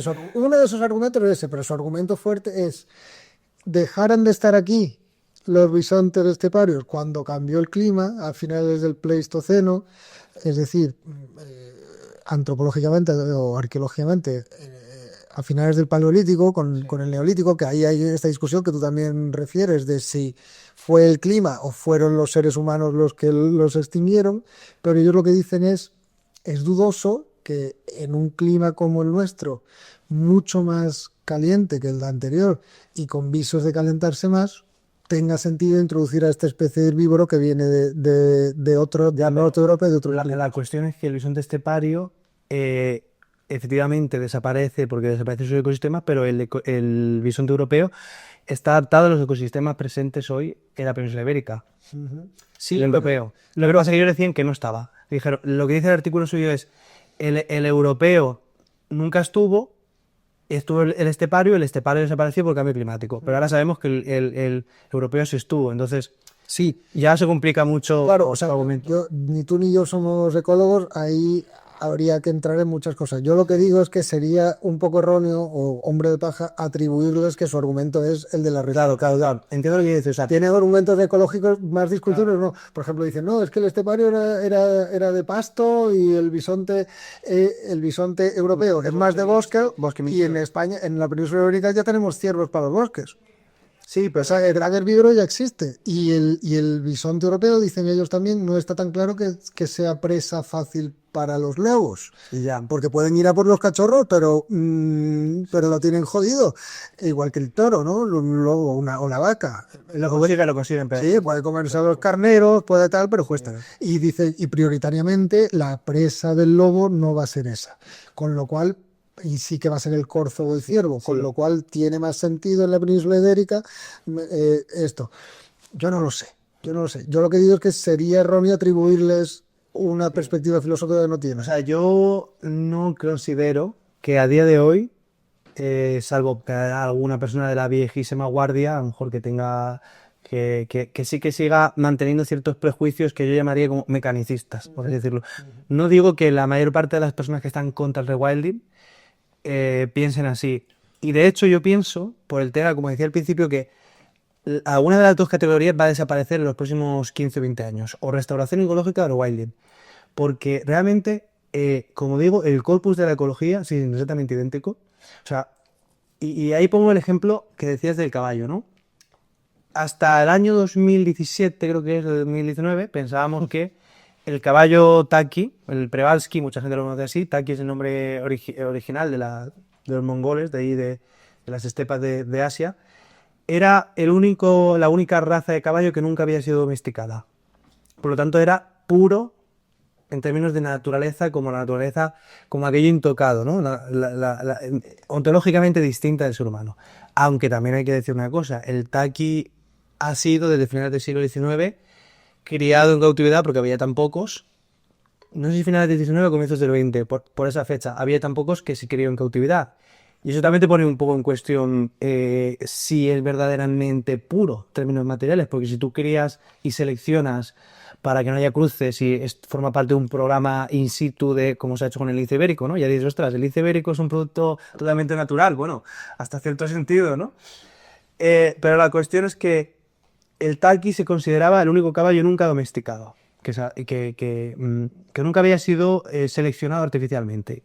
Ese año se publicó un artículo, no sé si de Science o Nature, una de las dos, porque la respuesta van a ser entre estas dos, que dice que realmente es un caballo que se escapó de una etnia de pastores originarios de las estepas, llamados Botai, hace 5.000 años, y como había pasado tanto tiempo, nosotros esa historia no la conocíamos, y en el fondo era un caballo feral, se había feralizado solo. 2 o 3 años después, Nature Science, la la revista contraria publica un artículo que dice que esas evidencias que se habían encontrado anatómicas y no sé qué, en el fondo no se deben a un proceso de domesticación, sino que se pueden explicar por otras causas. Entonces, ¿qué pasó durante esos años? Que dentro del mundo de la conservación había un pesimismo con respecto a la especie, porque la especie había perdido valor, por así decirlo, porque ya no era pura. La especie había pasado a ser pues un caballo más. Un caballo más, solo que se había realizado mucho tiempo atrás, ¿no? Sí. Pero realmente la especie estaba en las estepas haciendo su función exactamente idéntica, ¿no? Sí. Pero es que este fenómeno, Lino, sucede con 1000 especies. Antes hemos hablado de las frutas del Amazonas, que se está descubriendo ahora con estudios genéticos que fueron seleccionadas por los seres humanos. Los dingos en Australia, cuando llegaron los primeros colonos occidentales, no se sabía no se sabía su origen, que se los había llevado el ser humano o tal. Luego ya pues se supo que efectivamente es un perro feral, es un perro feralizado, pero es que hay muchas especies así, que el valor que nosotros otorgamos a la hora de hacer restauración está mediado por esas categorías o esas consideraciones, ¿no? Sí. Entonces, claro. Sí, yo esto lo estudié bastante cuando hice la historia de Doñana, que una de las razones que utilizaban los ingleses, estamos hablando que el primer proyecto gordo de la WWF fue Doñana. Mundial, Sí. Y una de los... Como es la ONG más grande del mundo en restauración. Eso. Que empezó con restauración de humedales y que el primero a nivel mundial fue este, y que lo que decían es que estaban recuperando el último paisaje prístino de Europa. Y les decían los españoles, sobre todo Valverde y tal, oye, que esto no es así, que esto lleva siglos siendo manejado, que aquí se ha introducido el pino, aquí se ha introducido el ciervo. Y decían ellos, sí, pero no me digas eso, que para la propaganda es lo que tenemos que decir, porque si no los holandeses no van a meter aquí pasta. Y entonces explícitamente el argumento ya en los 50 era ese, es que decir que es The Last Wilderness, eso vende mucho. Y aquí vemos el tema de el organicismo, de la participación, es decir, realmente liberar un caballo como es el taqui, independientemente de que sea o no sea puro en términos metafísicos, no es distinto de liberar un lince ibérico o de liberar, o sea, por lo que decía de que el corpus de la ecología y las prácticas son exactamente idénticos. Realmente, el hecho de que el animal sea feral y no salvaje, es decir, que feral es un animal que ha conquistado la autonomía después de un proceso de cautividad, en términos biológicos y físicos, es indiferente. De hecho, hay un autor que es Philippe Descola, que no sé si has leído algo sobre él. No, he leído, sí, a través de ti, vamos, sí.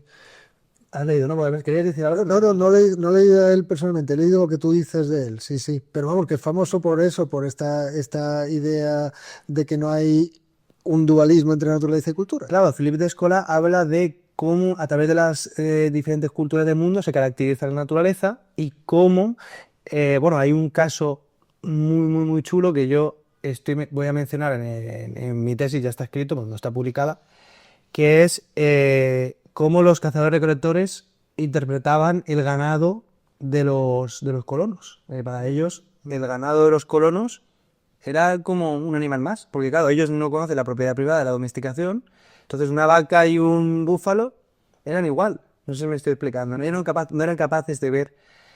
Bueno, hay puntos muy interesantes en los que se han encontrado diferentes cosmovisiones y se han producido estas diferencias de trato entre objetos, por así decirlo.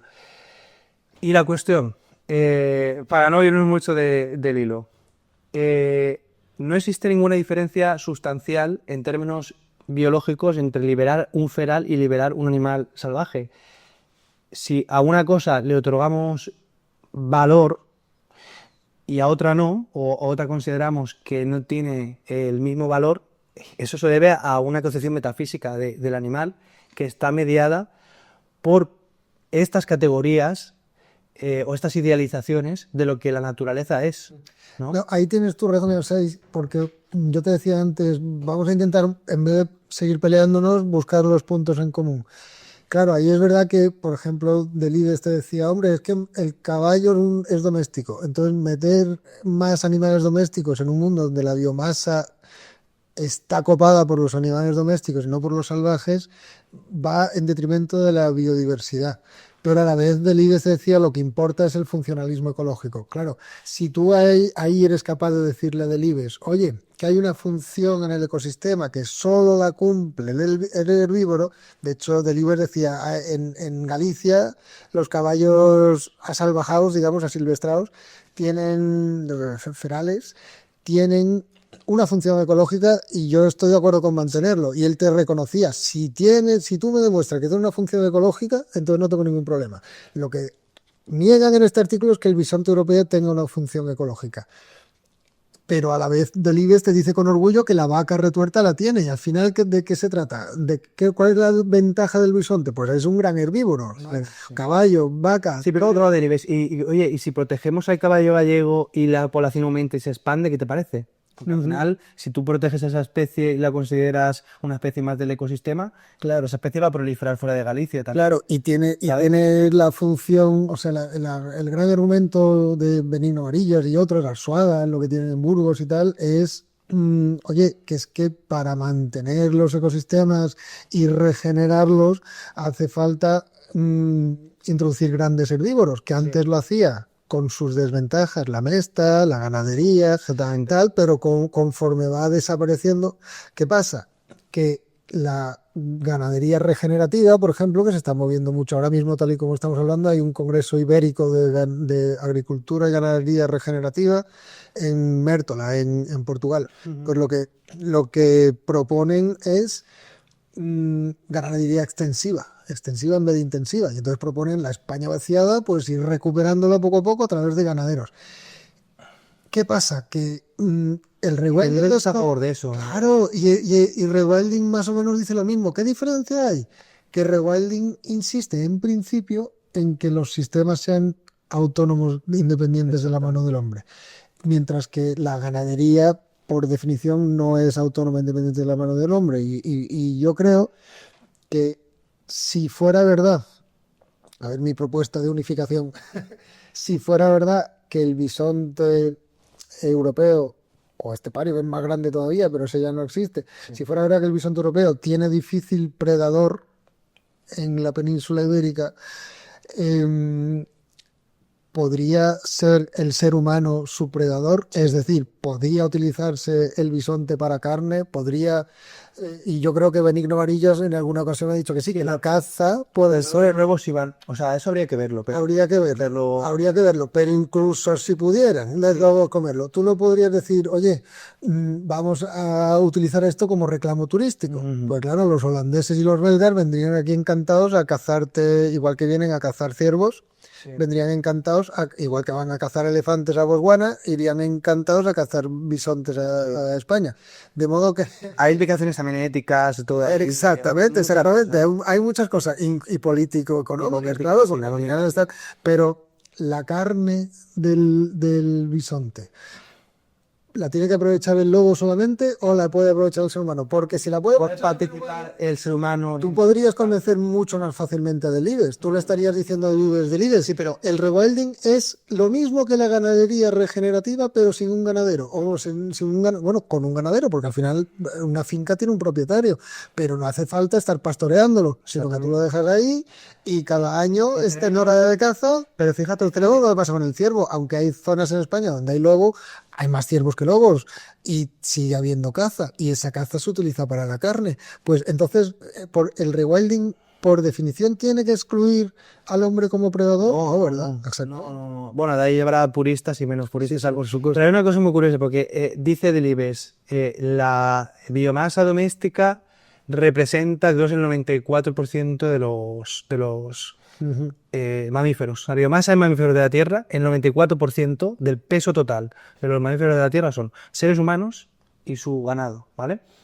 Pero él está entendiendo la domesticidad como una condición metafísica realmente, porque realmente un caballo feral que haya sido seleccionado en un pasado, pero no es doméstico, es decir, Sí, sí, eso Es autónomo, es totalmente, es una especie, o sea, es una raza o una población, como lo queramos llamar, referirnos de manera concreta, una población de caballos feral participa en el orden espontáneo de la naturaleza. No participa en un orden racionalista humano. aunque, por ejemplo, el encargo de las vacas de Delibes, Una vaca que está en una industria cárnica sometida a un régimen de producción racionalista no está incorporada en el sistema totalmente rural orgánico. pero la vaca retuerta que vive en libertad en Doñana, se introdujo Valverde, según el propio Delibes, eso cada año hay que hacer sacas, hay que hacer tal.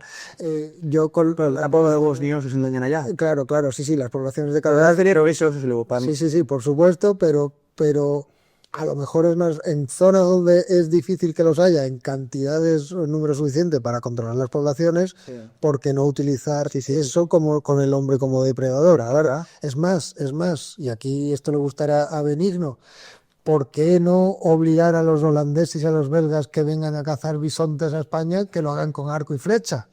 Entonces, claro, que ya el parque paleolítico sea paleolítico de verdad. Pero eso no le va a gustar a los ecologistas. Hachazos, exacto. Eso no le va a gustar a los ecologistas. Sí, pero ahí hay una contradicción, yo hablo de esto también en el artículo sobre Doñana, que esto lo sabe Delibes y lo sabe todo el mundo, pero yo creo que aporto datos interesantes, pero que los conservacionistas históricamente son los cazadores, que son los que dicen, oye, esto es mío. El coto de Doñana. El coto de Doñana, los cazadores, los aristócratas, que dice, oye, tú, furtivo, no me quites mis ciervos que son para mí, o mis osos, ¿no? Sí, sí, sí. Pues pasa un poco igual que la caza, el mundo cinegético ha perdido valorización por parte del ecologismo, pero el rey emérito, Juan Carlos, le dieron la presidencia de honor de AENA porque, es decir, de la rama española del WWF, porque era cazador y por tanto tenía mucho interés en las grandes presas, ¿no? Sí, sí, sí. Y luego cuando se vio su foto famosa en Botswana con el elefante, pues ya ahí cayó en desgracia y le quité, que además coincidió con que era un viaje así con un amante y tal. Él no lo siente, no volverá a ocurrir, tal, eso. Se juntó todo, dejó de ser rey, pero también dejó de ser presidente de honor de AENA. Y dice, bueno, pues a lo mejor tendrá que haber un momento en que el conservacionismo y la caza se vuelvan a vivir. Yo, a ver, Que por cierto, yo no soy cazador tampoco, pero sí que soy un poco más. pescador. No, por familia soy un poco más agricultor y ganadero regenerativo, tengo esa faceta, pero no soy cazador, pero vamos, conozco cazadores y como carne de caza. Comerte me parece mejor carne de caza que carne de ganadería intensiva. Asetical, sin ninguna duda. Seguro porque viven en el campo mientras tanto, claro. No, pero es que además en África la mayor parte de los parques nacionales alrededor tienen cinturones que son cotos de caza muy extensos y que de alguna forma previenen que el territorio se racionalice. Porque al final aquí la cuestión con el wildness, ¿no? El wildness es el territorio no racionalizado. Que no es lo mismo que no doméstico, porque la categoría doméstico implica el dualismo metafísico. Eso es lo que yo estoy explorando en mi tesis, ¿no? Y en el artículo este. Es decir, si por doméstico entendemos que ha sufrido en algún momento de alteración el ser humano, hasta el lince ibérico sería doméstico. Hasta el lince ibérico lo sería. En términos de metafísicos lo sería, porque el lince ibérico ha sido confeccionado por ingenieros o sea, biotecnólogos, ¿no? Y es un producto híbrido en ese sentido, ¿no? Ahora, un sistema autónomo no tiene nada que ver con un sistema que no haya sido intervenido con el ser humano, ¿vale? Y puede ser un coto de caza en el cual los seres humanos van y hacen un uso y disfrute de ese, al margen ya de las implicaciones éticas, no estoy refiriéndome a eso.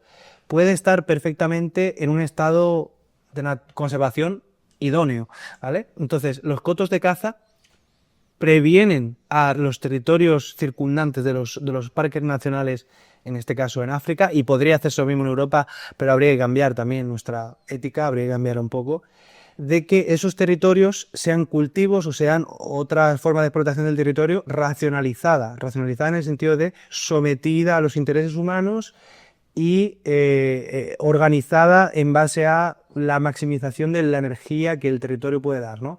Entonces, por ejemplo, en Doñana alrededor de Doñana hay un montón de cultivos de fresas, no sé qué, algunos de los cuales ilegales.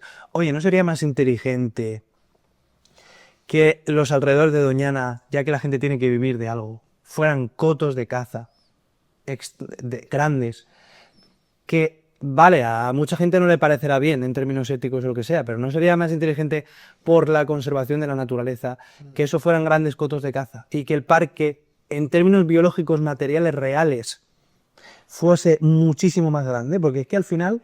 Sí, pero habría que hacer un estudio económico que es muy difícil de hacer, porque además no tendría que ser solo en términos de productividad, sino de quién se beneficia de esa productividad, porque las empresas de fresa por al final son 3 o 4 y son muchísimas hectáreas dedicadas a eso, que dicen, no, es que da puestos de trabajo. ¿A quién? ¿Y cuánto genera? Pues habría que hacer el estudio contrario. ¿Cuánto generaría y a quién si esto fuera como tú dices? Y desde luego eso sería más compatible con el acuífero y con todo, evidentemente. Lo que pasa es que efectivamente la caza tiene muy mala prensa entre los conservacionistas. Por ahora, yo creo que eso puede cambiar. Puede cambiar, igual que con las energías nucleares. Yo va a cambiar. Muy ecologistas en Estados Unidos que dicen, no, yo soy vegetariano, y te vas a su arcón y tiene un montón de jabalíes y ciervos. Y dicen, no, es que esto lo cazo yo. Ostras, vegetariano, pero tienes tu escopeta y vives en el bosque y comes carne que cazas tú. Y dices, claro, yo soy vegetariano en el sentido de que yo no me como la basura de una granja de pollos. Que no quiero un animal que esté torturado en una cámara de gas, básicamente. Estoy exagerando, no quiero banalizar, pero un animal que está toda su vida sin poder girar ni seguir su cuerpo porque la jaula en la que está no permite, una vaca, ¿no?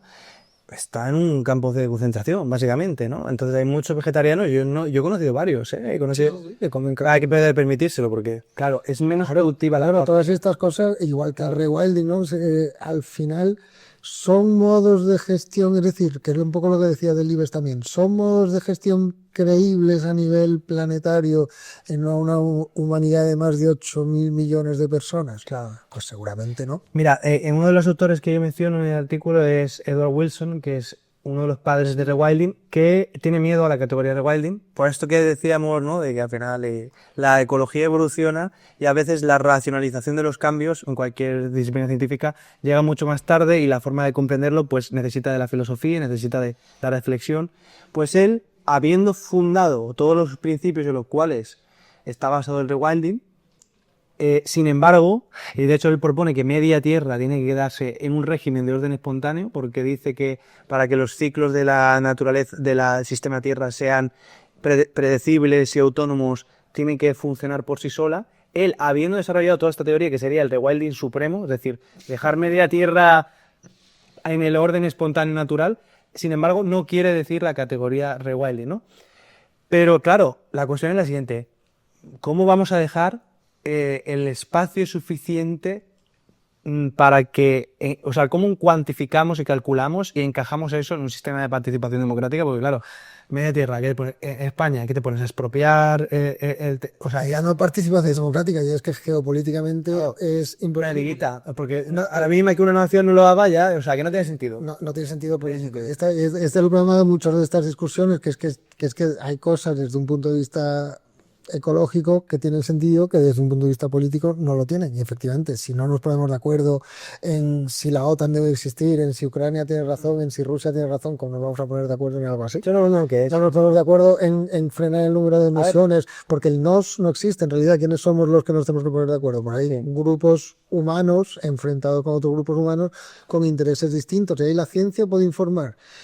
Pero es que teniendo en cuenta los mismos datos científicos sigue habiendo intereses contrapuestos, con lo cual habrá gente que dice, oye, mira, que no, vamos, Rusia, tú preguntas a Rusia y dices, no, si la mitad de Rusia ya es así, nosotros ya lo hemos hecho, ahora hazlo tú. Pero claro, Alemania, es imposible en Alemania que dé la mitad del territorio, por ejemplo. Japón, pues se supone que el 80% es bosque, pero es bosque muy manejado, claro. Bosque dejado a su libre albedrío, pues están entre ciudades. Sí. No, y también hay una cuestión aquí. Tú has hablado de la agricultura regenerativa, todas esas formas de silvicultura, todo esto. Estas son formas de explotación blanda que muchos ecologistas consideran un escenario ideal de hibridación entre naturaleza y cultura cooperativa, por así decirlo, que ya en la península ibérica, pues por ejemplo la dehesa es un buen ejemplo de esto, ¿no? Total. O la transhumancia lo ha sido durante mucho tiempo, claro que nadie quiere vivir ahora siendo uno transhumante, ¿no? Que se nos quitarían muchos problemas psicológicos, más de uno, hacemos una rutita de transhumancia, ¿no? Esto es al margen, ¿no? Pero, claro, el rewilding también implica una cesión de un terreno ya conquistado, implica una humildad en ese sentido, ¿no? Voy a decir, oye, ¿qué pasa? Que nosotros no sabemos gestionar los recursos, tienen que ser el orden espontáneo y natural el que lo gestione. Y eso también, para cierta gente que ha sido formada en la ecología y que cree, porque al final las ciencias tienen la pretensión conocedora, pero también controladora de su objeto de estudio. Es decir, casi ninguna ciencia, bueno, la filosofía, no sé si considera una ciencia, a lo mejor puede ser más contemplativa, pero también tiene aplicaciones prácticas, ¿no? Sí, como mínimo ideológicas. Claro. Pero las ciencias no solamente persiguen la comprensión, sino también el control de su objeto de estudio. Y claro, que a gente que ha sido formada durante décadas, no solamente en el conocimiento de los ecosistemas, sino en cómo gestionarlos, decirles ahora, oye, no, que tú tienes que meter las introducciones necesarias y pirarte de ahí porque tú ya no tienes nada que hacer ahí, simplemente tienes que contemplar. Ya no solo es una cuestión de que es complicado en términos económicos, sino que para los propios científicos que se encargan de esta disciplina es chocante, ¿no? Pero para mí me parece un modelo ideal para ciertos territorios, señaladamente los parques nacionales, donde creo que sí que deberíamos, luego alrededor podemos hacer zonas de caza, podemos hacer mil formas de silvicultura, explotación degenerativa y tal, pero sí que creo que hay territorios que deberían de ser lo más grandes posibles, mucho más que lo son hoy día, donde creo que deberíamos de intentar, incluso por motivos científicos, pero también por lo que decíamos de Will, del orden espontáneo, salvaje posible. Y hacer corredores ecológicos, todas estas técnicas, que al final son híbridos entre naturaleza y cultura. Sí.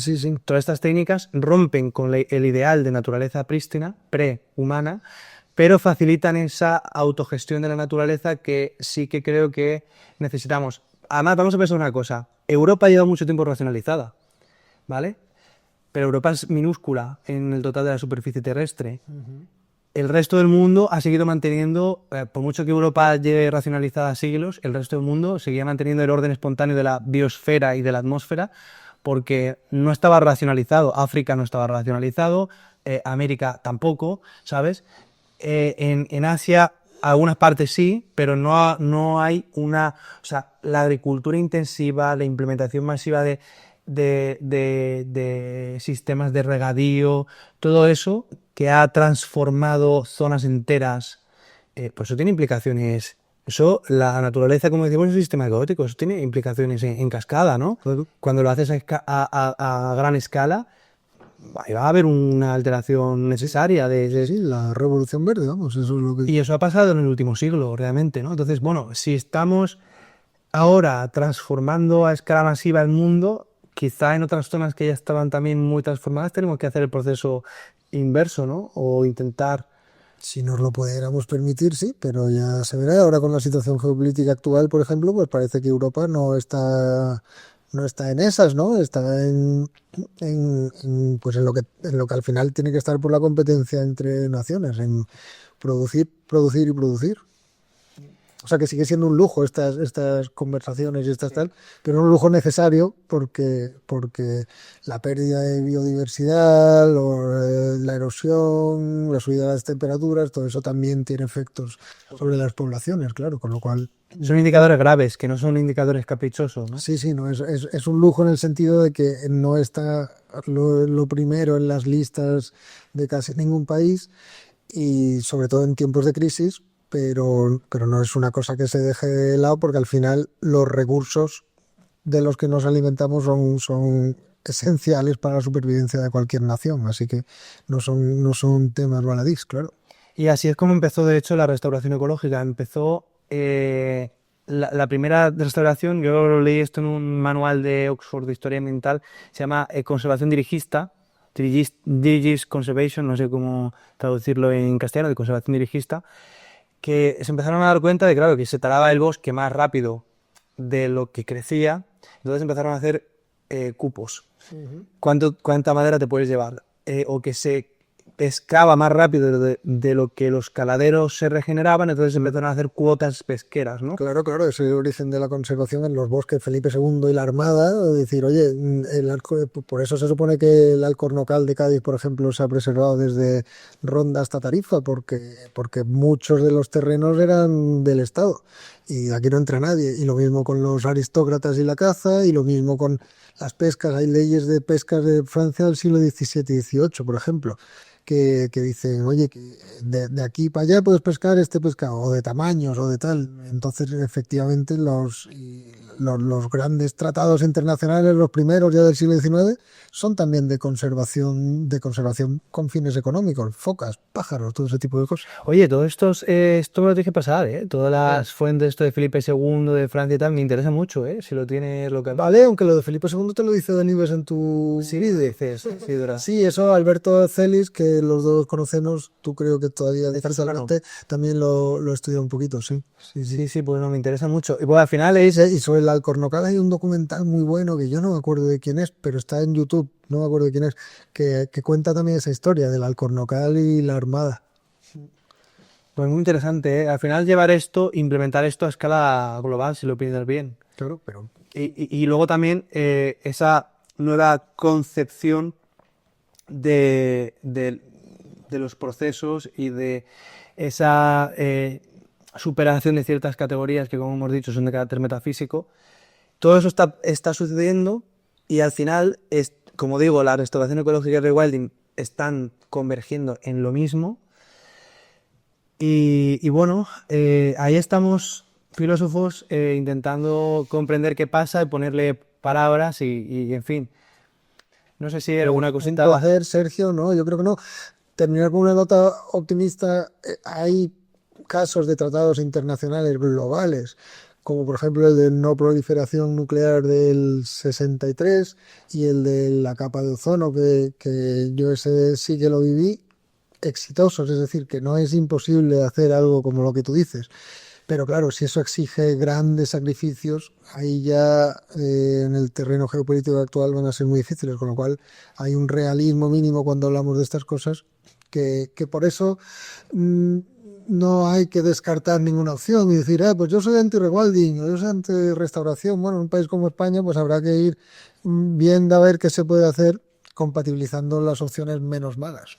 Sí, yo creo que ahora estamos en un cambio paradigmático, pero no tanto de un paradigma global, pero que este empezó hace mucho tiempo, porque ya, como decíamos, el organicismo, incluso lo podemos ver en la física, ¿no? La mecánica cuántica pone en cuestión también la no participación del sujeto. Bueno, hay interpretaciones e interpretaciones. La semana pasada dio Gustavo Esteban Romero, nuestro coautor con este libro, de una charla aquí en Sevilla, en la Facultad de Física, sobre eso precisamente, una interpretación totalmente realista frente a la de Heisenberg de la intervención del sujeto, diciendo esto no tiene nada que ver ni con el sujeto, ni con la medición, ni nada, simplemente una propiedad de las partículas subatómicas, de que no se puede decir el momento y la posición a la vez, pero no porque lo midamos nosotros, sino porque es una propiedad que tienen, porque no podemos pensar las partículas subatómicas igual que pensamos en las de nuestra escala, con lo cual esa interpretación... Sí, pero sí que funciona de manera contingente o caótica. No, necesariamente funciona, no, según él sí que es determinista, simplemente que no es del tipo de determinismo mecánico que nosotros conocemos. Pero Vale, sería un determinismo legalista, por así decirlo, ¿no? te la paso, Probabilista. te la paso y la barra para no decir cosas que no estén... Bueno, pues es que al final la cuestión es que este nuevo organismo, al final, yo no estoy diciendo, porque tampoco vamos a sostener ahora supersticiones de nuevo. A lo mejor tenemos que desarrollar una visión un poco más abarcadora de qué consideramos determinista o de qué consideramos causal, ¿no? A lo mejor nuestra concepción de la causalidad tiene que evolucionar hacia otra cosa. Sí, aceptar causalidad descendente, por ejemplo, de niveles más complejos a niveles menos complejos, como pasa con los efectos de la vida sobre la composición geoquímica de la atmósfera. Y todos esa serie de cambios forman parte de un paradigma general que llevamos viviendo muchas décadas, o en fin, no sabría yo ahora mismo cómo podríamos delimitarlo, porque muchas disciplinas están cambiando, pero luego hay un cambio de paradigma, o un cambio de líneas de investigación, ya según el autor que tú quieras elegir, ¿no? De filosofía de historia de la ciencia, a nivel de campo de campo de estudio o de disciplina, en este caso la ecología, que está sucediendo ahora. Y yo creo que esto se va a resolver absorbiendo una categoría y la otra, o en fin, no sé qué va a pasar. Y ya una vez esto suceda, dentro de un tiempo, esta es mi previsión, ya veremos, será totalmente normal feralizar un animal o introducir un animal feral en un sitio, será totalmente normal hacer restauración de un ecosistema tomando en cuenta animales que llevan siglos o milenios desaparecidos en el sitio, porque yo creo que se va a primar la funcionalidad a toda costa. Yo creo que vamos por ese camino. Cada vez me equivoco y no vamos hacia ahí, o tal vez mañana sueltan un petardo aquí en Rusia o ¿sabes? En Estados Unidos, donde sea, y ya se acabó toda esta tontería y que estar aquí y rewinding de verdad. Rebaud de la bestia, ¿no? Repamos madera, esperemos que no, porque no es para analizar tampoco, pero bueno, que veremos qué pasa y Muy bien, Sergio, pues encantado y que sigas. Estoy deseando ya leer el borrador del segundo artículo y que sigas también con el canal y aprendiendo y enseñando tanto. Muchas gracias, Lino. Placer tenerte de nuevo. Y el siguiente vídeo tendrá que ser sobre una entrevista sobre tu libro, ¿vale? Estupendo.